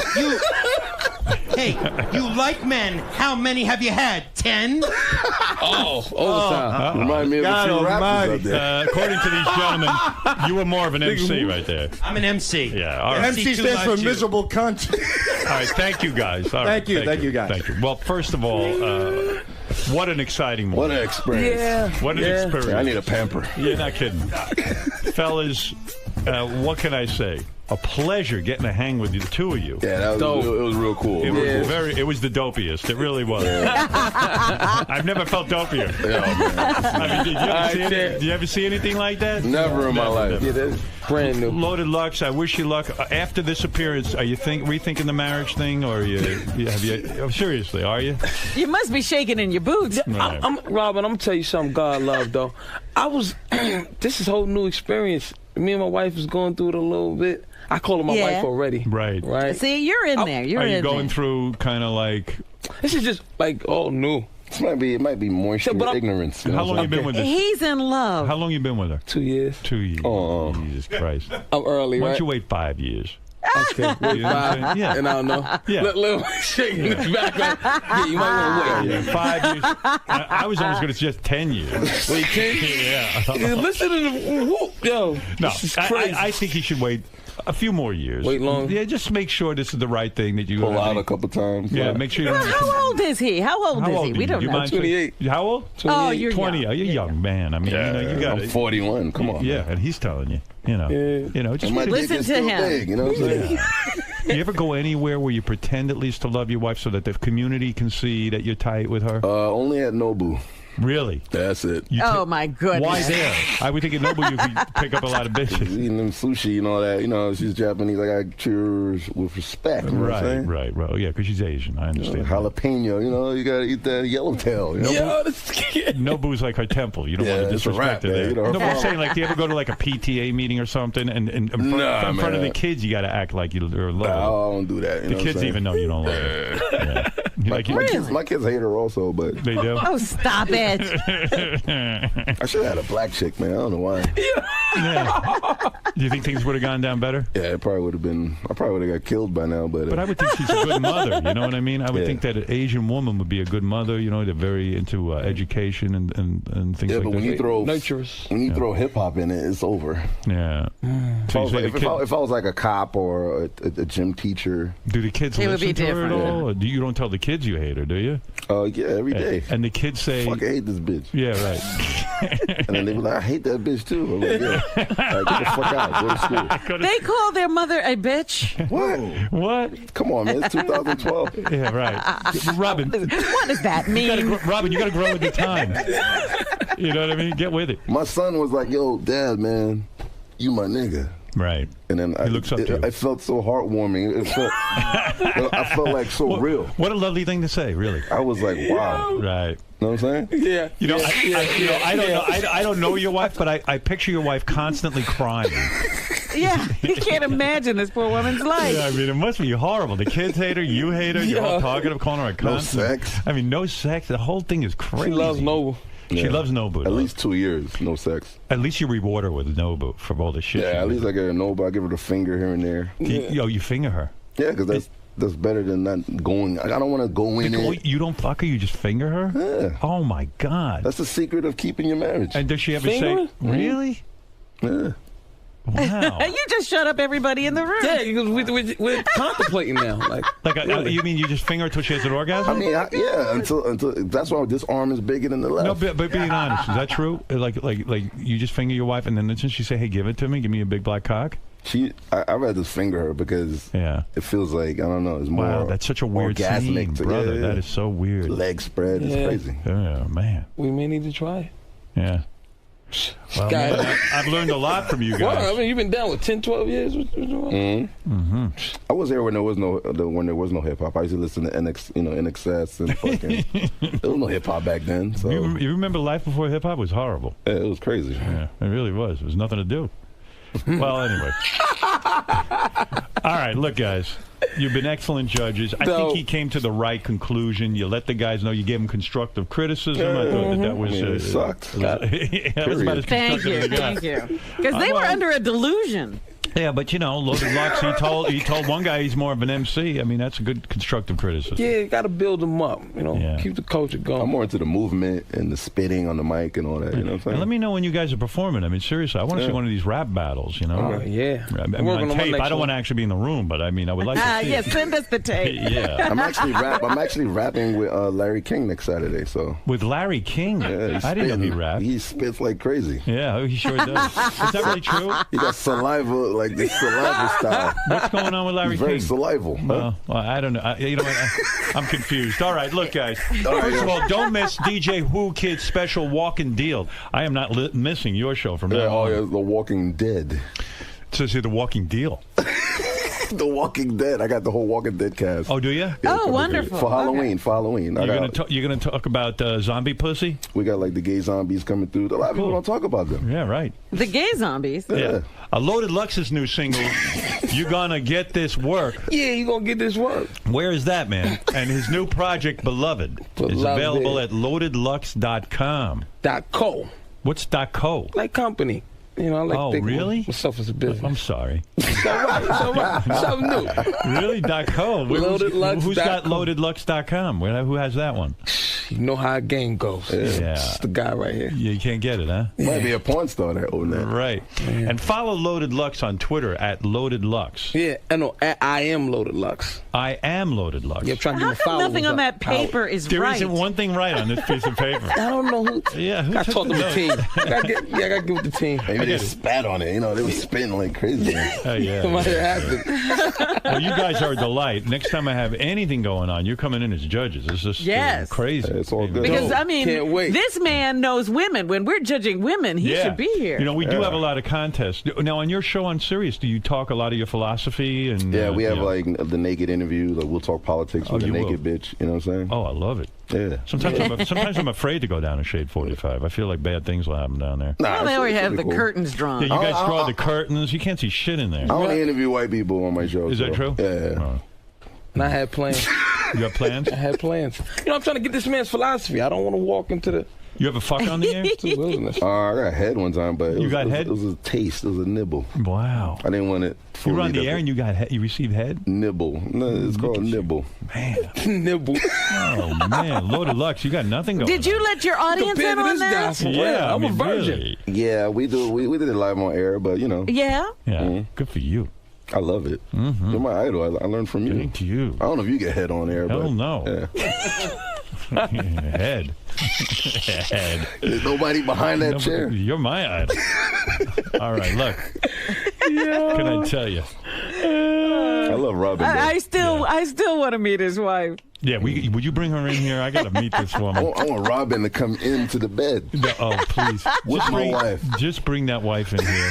Whoa, man, right? Loaded Lux? Wouldn't that be a show? I would be here. I have questions. I'd have to bring a couple of my bitches first, then I'll bring the wife. So Let's do it. Let's do it. Bring bitches and the wife together. I don't know if that'll work. But...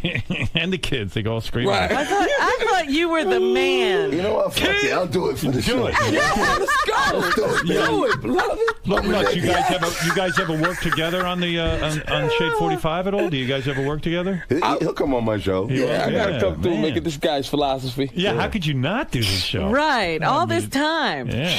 Come on, man. Hulk Hogan, man. Come on. Yeah, this guy's a big deal. Yeah. Big deal. Are you the star of Shade 45? Who is the star of Shade 45? I'm the star of my show. You are. It's called the Hollywood Shuffle. Right. So it's just like Hollywood guests. They should have hip-hop. a show on there, Red, Black, and Green, if you know what I mean. Wow, that's some. You understand what I'm saying? You don't. Cool Maybe they should be judging you and the way you spit. Red, Black, and Green, if you know what I mean. That's old school. Yeah. Wow, that's some real shit. Yeah, You check see, out. well, you see where I grew up, right? Real DMC shit but right there. I'm with you. I could kick both your ass. Get this guy pants. You understand? I want to see you wear skinny jeans just once. Red, Black, and Green is the colors of the revolution. Huh? You heard me. I'm with you. That's right. I didn't know that. I thought My that was, fucking afro comb was red, black, and green. I thought that was the Village. No. Isn't that the Village? Right. The guy right there. Isn't that downtown? I got my ass kicked by more black guys than you'll ever get kicked. For real? Yeah, that's right. Absolutely. I've had black women beat my ass. What? Yeah, absolutely. I'm down with dang. you. All right. You got some big So mouth. we're equal then. Shit, I got beat up by black chicks too. Oh, all the time I was getting beat. Big mouth. Talk about it, emasculating. All right. He's emasculating. It's terrible. I love this All right. show. DJ Who Kid, and Loaded Lux, two great gentlemen, two rap icons. Beloved. The real deal right here. You be knowing. No homo. Thank you for being the judges today. Beautiful job. Really. You should be very proud of yourself. It's a pleasure. All right, we'll be back right after these words. Bye. You guys know how to do good ratings. This guy here, man. I'm definitely coming through. It's mine. Holy crap. That was funny. We could not stop laughing. And everybody. Dope. That's my show. Hey guys, can I get a quick photo? And good judging too. Can I get a quick photo for our website? Do two of you. Good judging. Hold on a second. Right here. 1, 2, 3. John, he beat you. He beat you. He did. I had good shit prepared, and then I just couldn't execute. Yeah. You'll get another shot one day. Awesome. And where are my rap guys? Hey, can someone just Where my rap guys? You guys were great. You guys were great. Yo, nah, you dope, man. Hey guys, can you hold on 1 second here? Sal, All right, guys. Hey, John, jump in here. Look at that outfit. You look like my boss. That looks good. Awesome. Thanks, guys. Like paying homage to Run DMC. Yeah. Plus it came with the hat. That's the real reason. Yo, Pouchy G. Domination today. Domination all over the nation. You know why? Pouchy's a sweet sensation. Woohoo! 2 Live Jew. Do you admit defeat? Do you? Yeah. Were you outworked today? I admit defeat. I got a little. I don't know.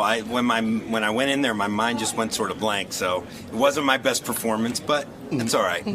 Are you rusty or just not that good? Probably a combination of both. Probably a combination of rusty and not that good. Does this mark the end of your rap career? No. I will continue to rap. I think I'm better after I've been drinking. Conversely, Pouchy G, does this reignite your rap career? Does this make you want to get back in the game? Bet your sweet cracker ass it does, my man. Nobody could spit on the mic like Pouchy G in The Place to Be. Right, Lisa G? You did good. Talking to me? Hey, forget about it. That's right. But I want to thank Lieberman for stepping up to the plate, having the courage to do it. It wasn't easy. I thought he tried real hard, and I have to give him props for that. Aside from that, it sucked. But everything else, I got to hand it to Lieberman. 2 Live Jew, you're all right in my book. Good battle, You too. sir. That's right. That's what you call All right, me. gentlemen, word Word up. And he bowed to me and got a little taste of my dick. Yeah, that was a highlight of my career. Yeah. And you don't stop, and you don't quit. Pouchy G is busting out the funky shit. That's how I roll, that's what I do, and I busted 2 Live Jew. He did.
Yeah. Good morning, everybody.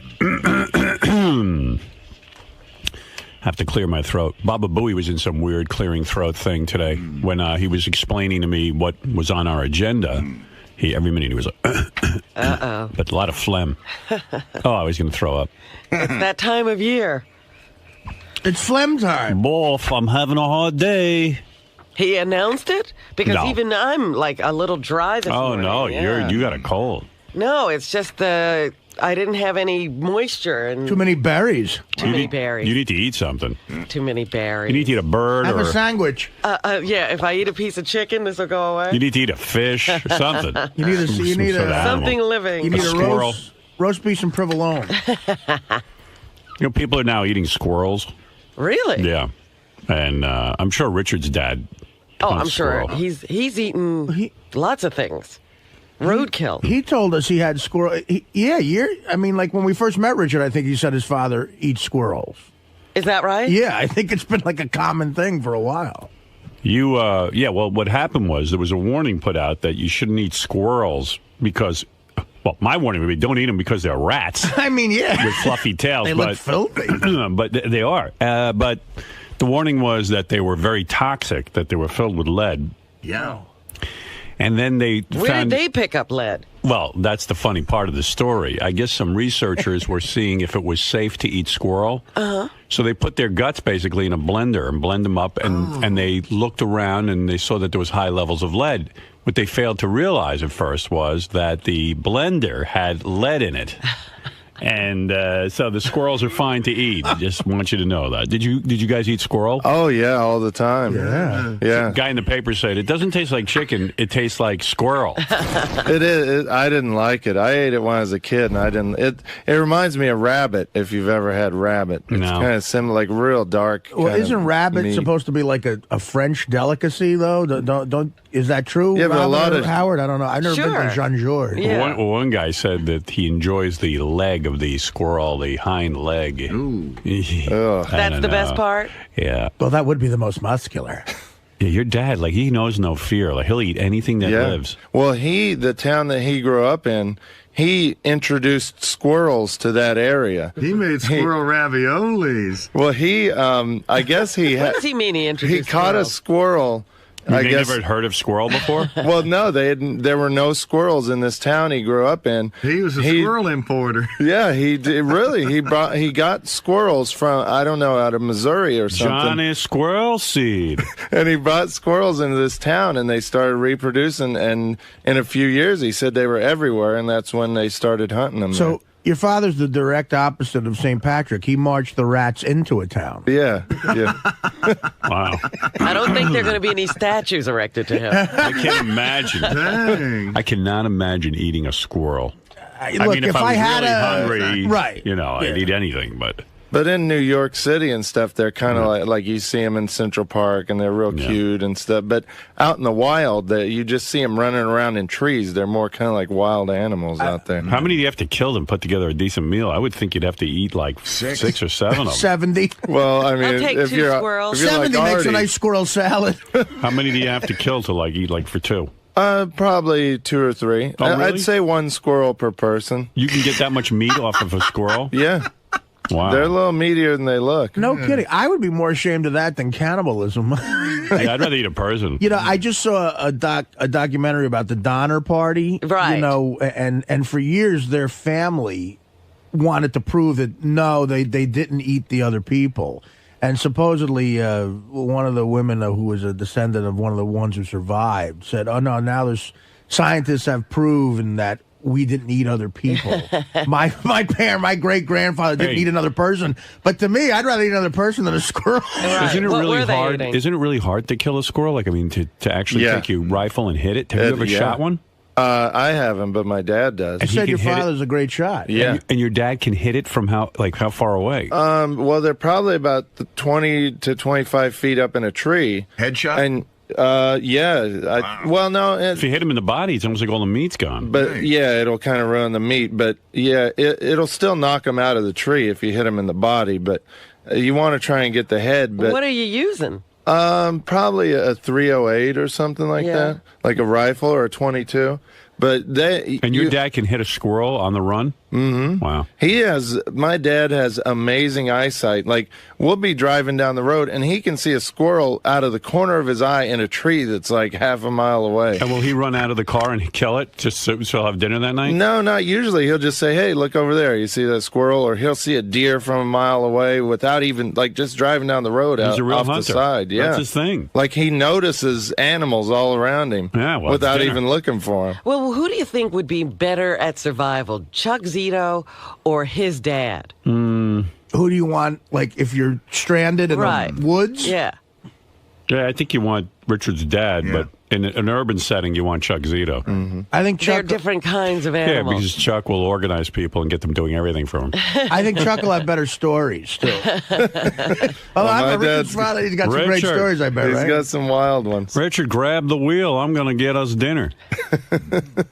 So, did your dad ever pull over and go, I'll get dinner, and then just, like, shoot some stuff? Not really, because he's more of a sportsman. He'd go, if he sees it on the side of the road and goes to get it, that's not really a sport. He'd rather go out in the woods and spend a day, going after the animal. That's more sportsman-like. Oh, wow, that's cool. Like, does he have certain rules of fishing, too? Like, real rules. No, not really. Fish aren't like the same. Fish aren't as hard to get. Me and a bunch of my buddies at the Jersey Shore when I was in high school, we had this rowboat we took out by the Barnegat Bridge, and it was nighttime, and we would shine a flashlight on the water, and the crabs would swim up to the light, and we'd net them. And we got busted. The Coast Guard came and said, you can be arrested for that because it's not sportsmanlike. Yeah. There are rules that you got to give fair. It's not fair to the crab. And there's something called noodling that's only legal in Oklahoma. You told us about that. Yeah, where you go and grab the catfish out of their holes in the water where they're spawning. They're like laying their eggs in these holes in a certain time of year, and people can go reach into these holes, feel around, they'll feel a catfish and grab its mouth and pull it out. No. Sometimes the catfish are like 80 pounds, and there's people in Kansas you'll see with their fingers missing, or in Oklahoma with their fingers missing, because they reached in and grabbed a turtle, yeah. Wow. Happened there. But yeah, Imagine losing your finger to a turtle. So that's what all those missing fingers are about. Yeah. I was wondering. I knew what the missing teeth were from. I didn't know what the missing fingers were from. Usually noodling, I thought they were all shop teachers.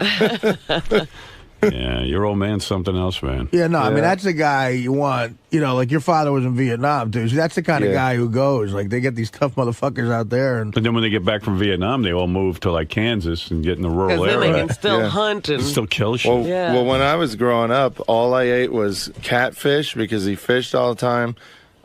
Quail, we ate a lot of quail because he loved to quail hunt. Pigeons. Raccoon. We never ate pigeons. They were too much. I mean, pigeons, I think, carry a lot of disease. So we never ate pigeons, but just all wild game. That's what we lived on. When I was a kid. Raccoons is the one that I cannot believe. Yeah. That just looks like nasty It's shit. Yeah, you might as well be eating a ton of squirrels. That's horrible. The squirrel is a little nastier than raccoon. Should dad and mom ever go to the supermarket and just get like a steak or something to Oh, eat? yeah, they do that too. Yeah, like my dad makes an awesome hamburger too, but just it's so much cheaper and they love the sport and of hunting and fishing. What do you mean? What does your mom do in all this? Oh, you never watched the special on his family. No. She's got a huge part in this. I mean, the dad goes out and kills it. He takes it back to this house of horrors, the barn, and then that's where he skins them. And then you can watch that whole. There's a special on Howard TV. I don't know if it's still up there because we rotate shows a lot, but there was one with Richard's parents, and then the dad skins him. And once he skins him, then it's over to mom. Mom prepares the whole thing, cooks the whole thing. I mean, she spends all day on it because you got to get that squirrel and raccoon taste out of that meat. I mean, you just can't fry that up and eat it. Is that right? Yeah, she stews it for the whole day. There's onions. There's all kinds of crap. Beer. In there. Sometimes you put it in beer. Yeah, you spend the day trying to get rid of the fact that you're eating a raccoon. Right. You know what I mean? Yeah, you got to get rid of what it is to get it down. It's vile. I like to use cast iron. It seems to cook a little faster than your fancier stuff. Cut it down in smaller pieces. It cooks even faster. Okay, I'm going to cut up about half a cup of onion. Stick in there and some garlic powder. A couple of bay leaves. There we go.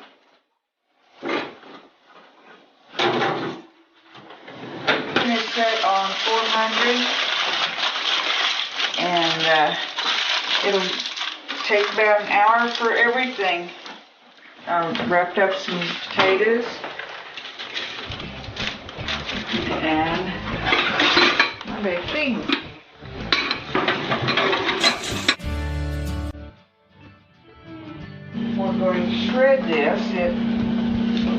That way, incorporate all the barbecue sauce into it, and it looks more like barbecue beef. And I have fooled a lot of people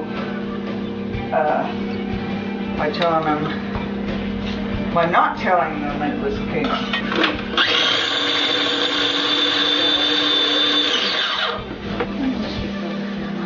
Hot with barbecue sauce. It's nice and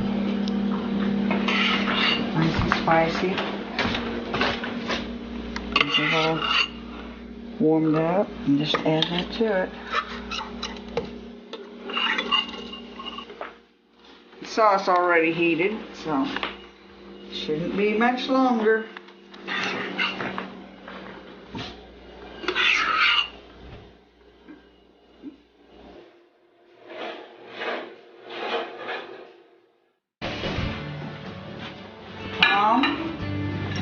And then serve.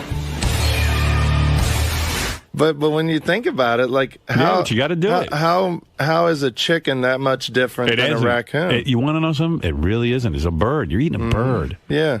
Every time I say that, I'm going to throw up. Yeah, you guys are eating birds now. Like chickens actually. I don't do it anymore. Chickens actually probably eat as much junk and gross stuff as raccoons. It's all it's all when you think about what we're doing, like something with a face and eyes, and we're And it's hard sometimes growing up on a farm because we have pet chickens. Like we had one named Shithead, and we had chickens that are tamer that we won't eat, but it's still hard when you get attached to a chicken and then you're eating chicken that And I'm night. sure you've eaten a lot of Shithead's friends. Yeah, that's weird, making one a pet and then eating the other ones. Well, when I was a kid, we had a calf that was my pet for about a year. And then what? Then he had to go bye-bye and go to the. But did you beg your dad not to eat him? I didn't beg, but I cried like when we put him in the trailer to take him away. And what'd you like? That's pathetic and heartbreaking. Right. Did your dad like respond at all? Yeah, but did he make you eat it? I did eat it. Yeah. He said to you, "You have to eat it." No, I didn't say I had to, but I just did. That's when you're on a farm, that's kind of part of life. You know, I used to feed all the animals, so I knew I was attached to all Does it the make animals. you sad to think about that? It You does. eat all yeah. your little friends. Yeah. Makes me sad that a calf is pretty evolved. You know, they can even follow commands, and they can they think kind of like my dog. I will say to my dog. My dog has a bed on the other side of the apartment because she snores. And I go, Bianca, go to bed now, and I'll get you in the morning. And she gets up, and she walks over to her bed. I mean, she's pretty evolved. And now you're going to eat her? That's what I mean. Like, doesn't the calf, like, even respond to somebody? Like, when the calf would see you, would it get excited? It would come over to me, and I could pet it, and I would go out in the field and see it. But when we bought the calf, we bought it specifically for eating. It wasn't bought. If it was bought as my that, pet. but how old were you? You were a little kid. I was probably 10 or 11. Yeah, you don't understand that. Yeah. You see this wonderful little creature, and could you imagine eating Bianca? Yeah, that's what I mean. I mean, one day we go, well, we're hungry. But I wasn't as close to this calf as you are to Bianca. Right. But it was something that I would go feed every day and pet. And, usually you're not petting your food before you eat it. Yeah, man, that's tough. Yeah. That's a hard Well, you talk one. about what chickens eat.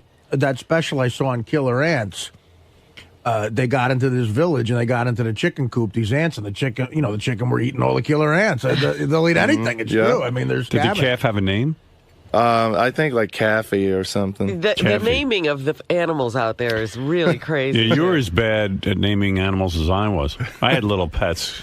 I told you my frog was Dainty Jainty. See, but that's a little creative. Yeah, but Caffey is really bad. I mean, Dainty Jainty isn't much better, but Caffey. We were just lazy when it came to names. I'm going to name, what is this again? A cow? I want to name him Cowie. And we had, me and my This sister. here's Froggy. Me and my sister were. Yeah, you just put an IE on everything. This is Chicken. Caddy. Caddy. Me and my sister were in 4-H, so we'd get hogs every summer to raise for the county fair, and hogs are the same as cows. Like if you raise them, they get kind of tame. And Well, they say pigs are very intelligent. Are smarter than dogs. Yeah. Mm-hmm. They're great pets, but these hogs would get huge. I mean, several hundred pounds. So we couldn't really keep them as pets, but we'd take them to the county fair and then show them like at a show where we win ribbons. But then it was so sad because at the end of the county fair, all the big trucks come in to take the pigs away, and you see just all these kids that are so sad that their hogs are going off to the slaughterhouse. It was like Schindler's Pigs. It was. It's and really did you feel sad. like, gee, maybe I could save one of the pigs, or Well, I mean, I couldn't do it. Yeah, I mean, you could probably keep them, but the whole point of doing it was they get a certain age, and it's just time for them to be food. And they're poor people; they need the money or the food. Well, that was it too. That was a big part of our income. Me and my sister would sell these pigs at the county fair. They'd bring like $250 a piece. And so me and my sister each get $500. That's a lot of money. Lot of money. Plus, feeding a pig is really expensive. Right. I mean, you can feed them scraps and stuff too, but mostly we'd buy these big feed bags that were really expensive. Yeah, so you got to make a return on your investment. Yeah. Bacon tastes too good to save those pigs, man. Yeah.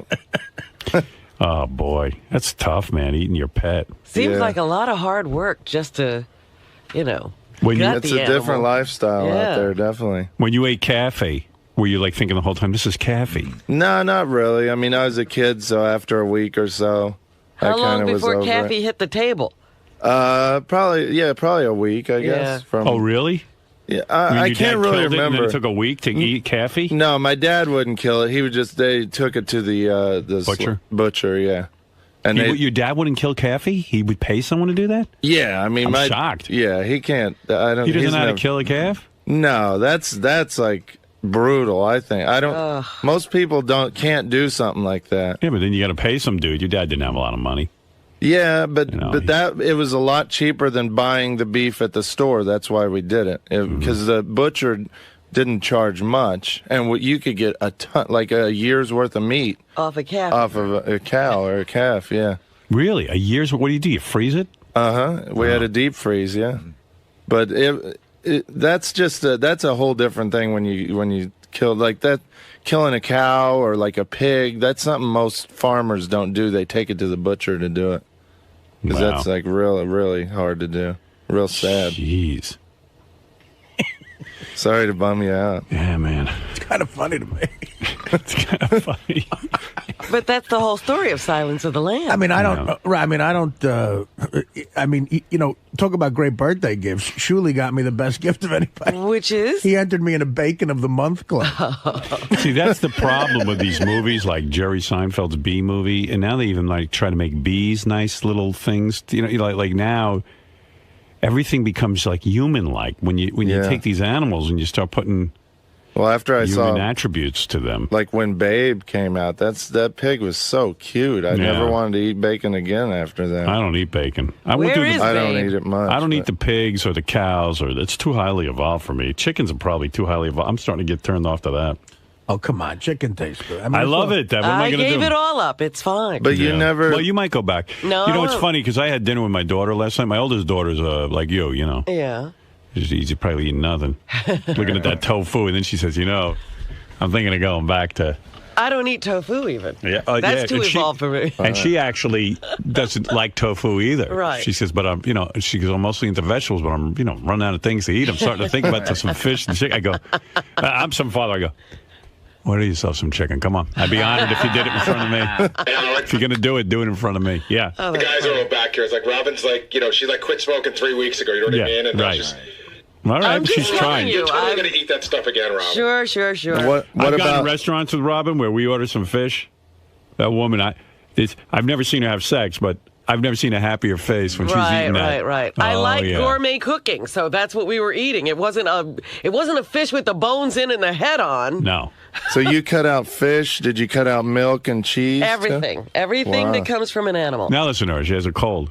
I don't have. Really working. Have My a roast nose beef is sandwich. stuffy. No. Have a roast beef sandwich. You're getting a cold. I see what's going on. Fine, we'll see. I'll be fine. What is that voice today? Kill a calf. It's my nose being stuffed out. Nah. Too many animals. From too dry air. You need all some. those colonics. She's still getting a cold. You need some Kathy Parmesan. Look, you're eating fish and chicken. You get colds. But like I go to the strip house and I'll get a big steak with the sauces and everything. It's the greatest thing ever. You never miss that. No, I never liked it as a kid. It used to I used to gag on it. my mother would force me to stand there and eat the fucking steak. I would just. It was, But you've had to have been to like a gourmet steakhouse, right? They had a filet mignon or something. Yeah, I don't even remember it. Oh man, I don't even remember it. A good steak, you shouldn't have to put all the sauce on it. Well, I know I'm kind of redneck, I guess. So I love sauce. You get a nice steak at like one of these great steakhouses in New York. You shouldn't put A1 all over that rule. No, I don't. Some of the Probably one of Caffey's relatives. I know. I'm thinking about poor little Caffey. Descendant. How old was Caffey when? When you ate when you ate him. Well, he was still a calf, but he was probably about. I mean, I considered him a calf. I guess he was probably about a year old, maybe. Wow. It's been so How long. much did he weigh? Probably maybe 800, 900 pounds, something like when that. you or would call, 1,000 when you would pounds. say, "Hey, Caffey, come here. It's Richard." Yeah. Would he walk over to you? Mm-hmm. Oh shit! And then he would shit on your foot. And then would he ever like lay down on his back or something and help you rub his belly? No, he never was that affectionate. But he would come over and he would. It was really cute. He'd like nudge me with his head because he knew I had a feed bucket and stuff. And he mostly was friends with me because I brought him feed. But like dogs. Did you like to scratch him and stuff? Yeah, like I would pet him on the head while he was eating, and he'd wag his tail. Kiss him. I never did any of that kind of stuff. Boy, when I used to blow Caffey. I can't believe I was blowing my dinner. Caffey, come over here. I got my hip boots on. Caffey, come here. You're going to taste so good with ketchup or steak sauce. And then I used to put Caffey's hind legs in the front of my boots, and when I'd fuck him, he couldn't run away. I got a feed bag and a blow job for you, Caffey. He was stump trained. I'd tap him on the head, he'd back up. There was a guy in Kansas that they caught him in a barn hanging upside down, and somehow he was banging a cow while he was hanging it. He had his feet tied to the top of the barn with a rope and hanging upside down banging a cow. Hey, Ned, what you doing? It's called tantric cow sex. Yeah. Was they doing it to crystal meth or something? It must have been. Yeah, there's a lot of crystal meth going on out in like Kansas. And you think it makes you screw cows? Well, you know what it is? No, I don't think it. No, that's just a whole nother perversion. But what it is that we all have this image in our minds of the small town and, rural America. And the truth of the matter is that a lot of these farms are an economic disaster, that the families can't support themselves. The kids aren't really, getting up early and doing chores. They're all, they're converting. They're getting up, screwing the cow. Well, they're getting up and converting their barns into crystal meth laboratories. It's an it's epidemic. a good crop. Yeah, right? Oh my God, it's a Really? bad epidemic in the Midwest. Yeah. Like we call them crankster gangsters. You'll see these people, they look like skeletons and their teeth are black and rotted out, and Vampires. they're just obviously on crank, but they don't care. That's where those zombie movies come from. That's vampires. Yeah. I always thought the coolest vampire movie would be, see, if we just followed you around on the farm, and instead of animals, we looked at them as human beings who were in the service of vampires, you'd have the greatest vampire movie. In other words, how did we treat Caffey? Caffey was like somebody we fed and we even talked to and pet and all that other stuff. And then one day we just decide to slaughter him and eat him. Right. That would be a real, to see life in a vampire house where they, they have a human farm, you mean? Yeah, and some of in fact, they might even like some of the humans and then keep them around as pets. They call them and have them all naked and shit.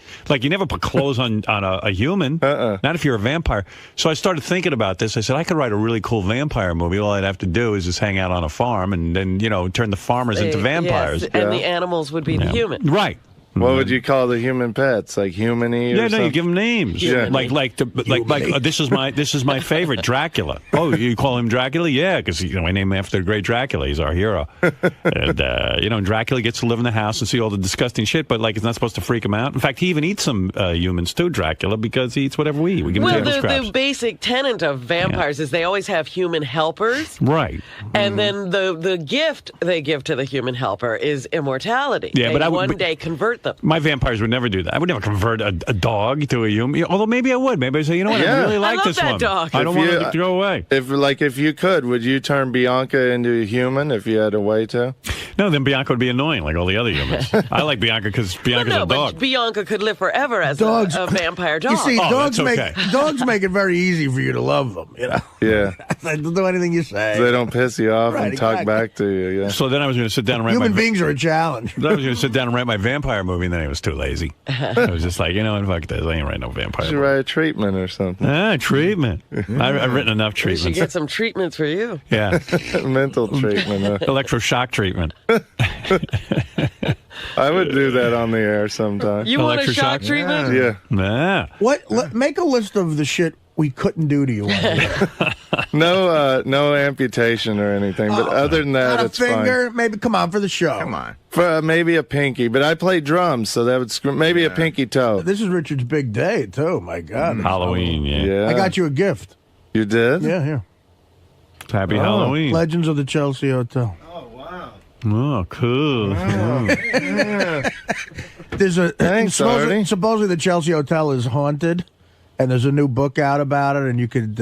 I told Richard for Halloween, which is like Christmas to him, I got him that book, and I'm gonna I'm gonna pay for him and his girlfriend to stay at the Chelsea Hotel. really? Oh, that's awesome. How Thanks, sweet of Artie. you. You got to let me take you out for a steak or No, something. that's all right. That's I'm fine. I'll get my own steak. Okay, Richard's in shock that your gift isn't like a goof or a gag. It's like what? I love this stuff. I know, like Sid Vicious, his ghost stabbed is his supposed girlfriend to there. haunt there. Yeah. Oh, is that where it happened? Yeah, he stabbed her at the Chelsea Hotel. Sid Vicious is going to be there. Yeah. And Dylan Thomas, the poet, And Kathy. when he drank himself to death, he was He living died at over there, yeah. at the Chelsea Kathy's at the hotel. He did 17 shots of whiskey in a row, I heard. Who? Yeah, Dylan, but Dylan that's Thomas. that's another poet. thing. Supposedly at the White Horse Tavern in the Village, this poet Dylan Thomas drank himself to death, but that's not true. He that's the last place he drank, but he died in like a hospital. What if you go to that hotel and you see Kathy, the Kathy's ghost?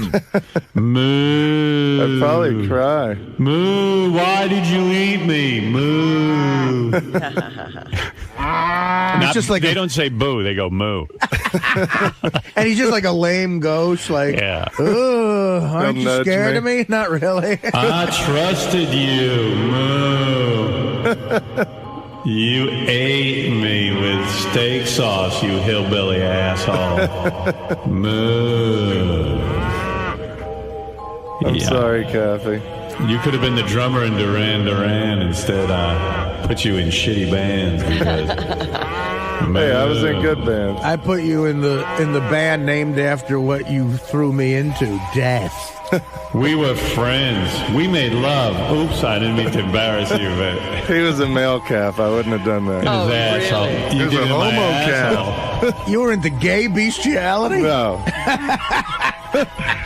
All right. We had a horse named Fred, too. Yeah. Did you eat him? No, he was more of a pet. We couldn't even ride him. He was a little wild, like he didn't like people riding him. So the people sold him to us real cheap because nobody wanted him because they couldn't ride him. But So would he pull a plow or something? No, we just literally had him out in our field as a pet. And Why'd you buy him? Because me and my sister wanted a horse, and my parents bought us a horse. You bought a horse you couldn't ride. How'd your dad make money? Selling raccoon meat to black people? No, railroad. He was a railroad. He was. Oh, so you didn't have a working farm where like you had to plow the fields? No, he was more of a hunter and fisherman, and we had like a garden, and we'd have 1 or 2 cows, but he was mostly, all the income came from the railroad. All right. Thank you. Thank you. Happy right. Halloween. You too. Thank you. Thanks, Artie. You're welcome, Richard. Thank goodness it's the last day of his favorite month. Richard's getting fat again. Richard, what happened to your karate? And running. And yeah, what happened to your gym. running? And you're getting like really fat. I'm getting round like a pumpkin for Halloween. No, I've been keeping up on it, but for the last 3 or 4 weeks for Halloween, I really kicked up my candy eating, and I've just been really slacking on. I haven't been working out as much because I watch horror movies instead. Can I tell you something? Yeah. I've been keeping an eye on him. This didn't happen in 3 weeks. Yeah, I know. I see what's going on. He It's kicked hard. up his candy eating. It's hard, but living in New York, like I love steak and I love a good restaurant, and, and then on these vacations, Well, there'll be another meal. You don't have to eat every meal like it's your last. What's a He good finally restaurant? discovered new restaurants because remember he only used to go to one. Wait a minute. Well, now, what's a that good one restaurant? closed down. The Chinese The restaurant. I girlfriend, like. they lost you. The girlfriend probably turned them on to some Opening restaurant. his horizon. Like, well, I want to hear what a good restaurant is. What's the best restaurant you've My been to? favorite is in New York City at the Ritz-Carlton in Battery Park. They make the best steak in the city, I think. So you go to the restaurant in the hotel? Yeah. Who found that? Your girlfriend? Yeah, well, she lives right by there, so we go there all the time. It's awesome. But like Citrus, I love Citrus. Yeah. I love the Strip House, all the steakhouse, Sparks, all the steakhouses. You still live on the west side? Sparks. Yeah. Oh. Yeah, well, you know what it is when guys like Fred before he got the girlfriend and then wife. Like Fred would eat at this Vietnamese deli, like every day across from his apartment in Queens. Like it was good. Had three squares a day there, Right, and would hang out. Then when his wife came in, there was a more Vietnamese deli. She started introducing him to some finer dining. That's true. Thank goodness for these women. So guys could just eat at the same fucking place every day and never complain. That's guys. Yeah, We do that. Yeah, women want a dining experience. Women get fancy. Yeah, but my girlfriend loves Papa John's pizza too. We don't always. Well, that's why eat you fall in love with these girls because they broaden your horizons and shit, and then all of a sudden, Some days you're Papa like, John's, other days Domino's. then you get used to that lifestyle of going to different restaurants and stuff. You don't want to go back to just eating at Papa John's every day. And that's how you fuck them over. You're like, hey, I met a hot waitress at the Ritz-Carlton. She gives me free steaks. You brought me here and I found my wife. Exactly. No, it's all guy waiters there. Ed, you're on the air. Hey, I heard you and your girlfriend just moved in together. Yeah. Oh, really? Is that right? You're living with her now. When did that big decision get made? A couple months ago, but her lease was up November 1st. So. Someone's going to have to kick it up on the showering as well. Yeah, that's true. Yeah, you're You gonna get to shower every day. Some kind of hygiene. Yeah, she don't want to smell me. So will you shower every day now? Probably, yeah. What does your apartment smell like? Did you have to fumigate it? Oh, man, I have like 10 pumpkin candles in my apartment, and I burn the fragrance oils too, so it smells good. God. It's going to burn down the whole building. Smells like a slaughterhouse. I love like smells, so I got a lot of candles. And stuff. What are you going to be tonight at the Halloween parade? You know, I did my dress up on Saturday at Ross's party. I'm just going to observe tonight. Oh, I see. Yeah, I'm going actually this building. These people I know that are in this building, they're on the 3rd floor, so I can just look down on the parade and watch it. It's Halloween. You're not going to be in a costume, and this is your big holiday. No, I'm more into costume parties. Plus, we got to work tomorrow, so I can't stay out real late and party. So, all right. I think me and Ralph might meet up. Ralph is really into the Halloween parade. Not too, anymore. so. Oh, in the parade. Yeah, he's into dressing up. All right. Thank you.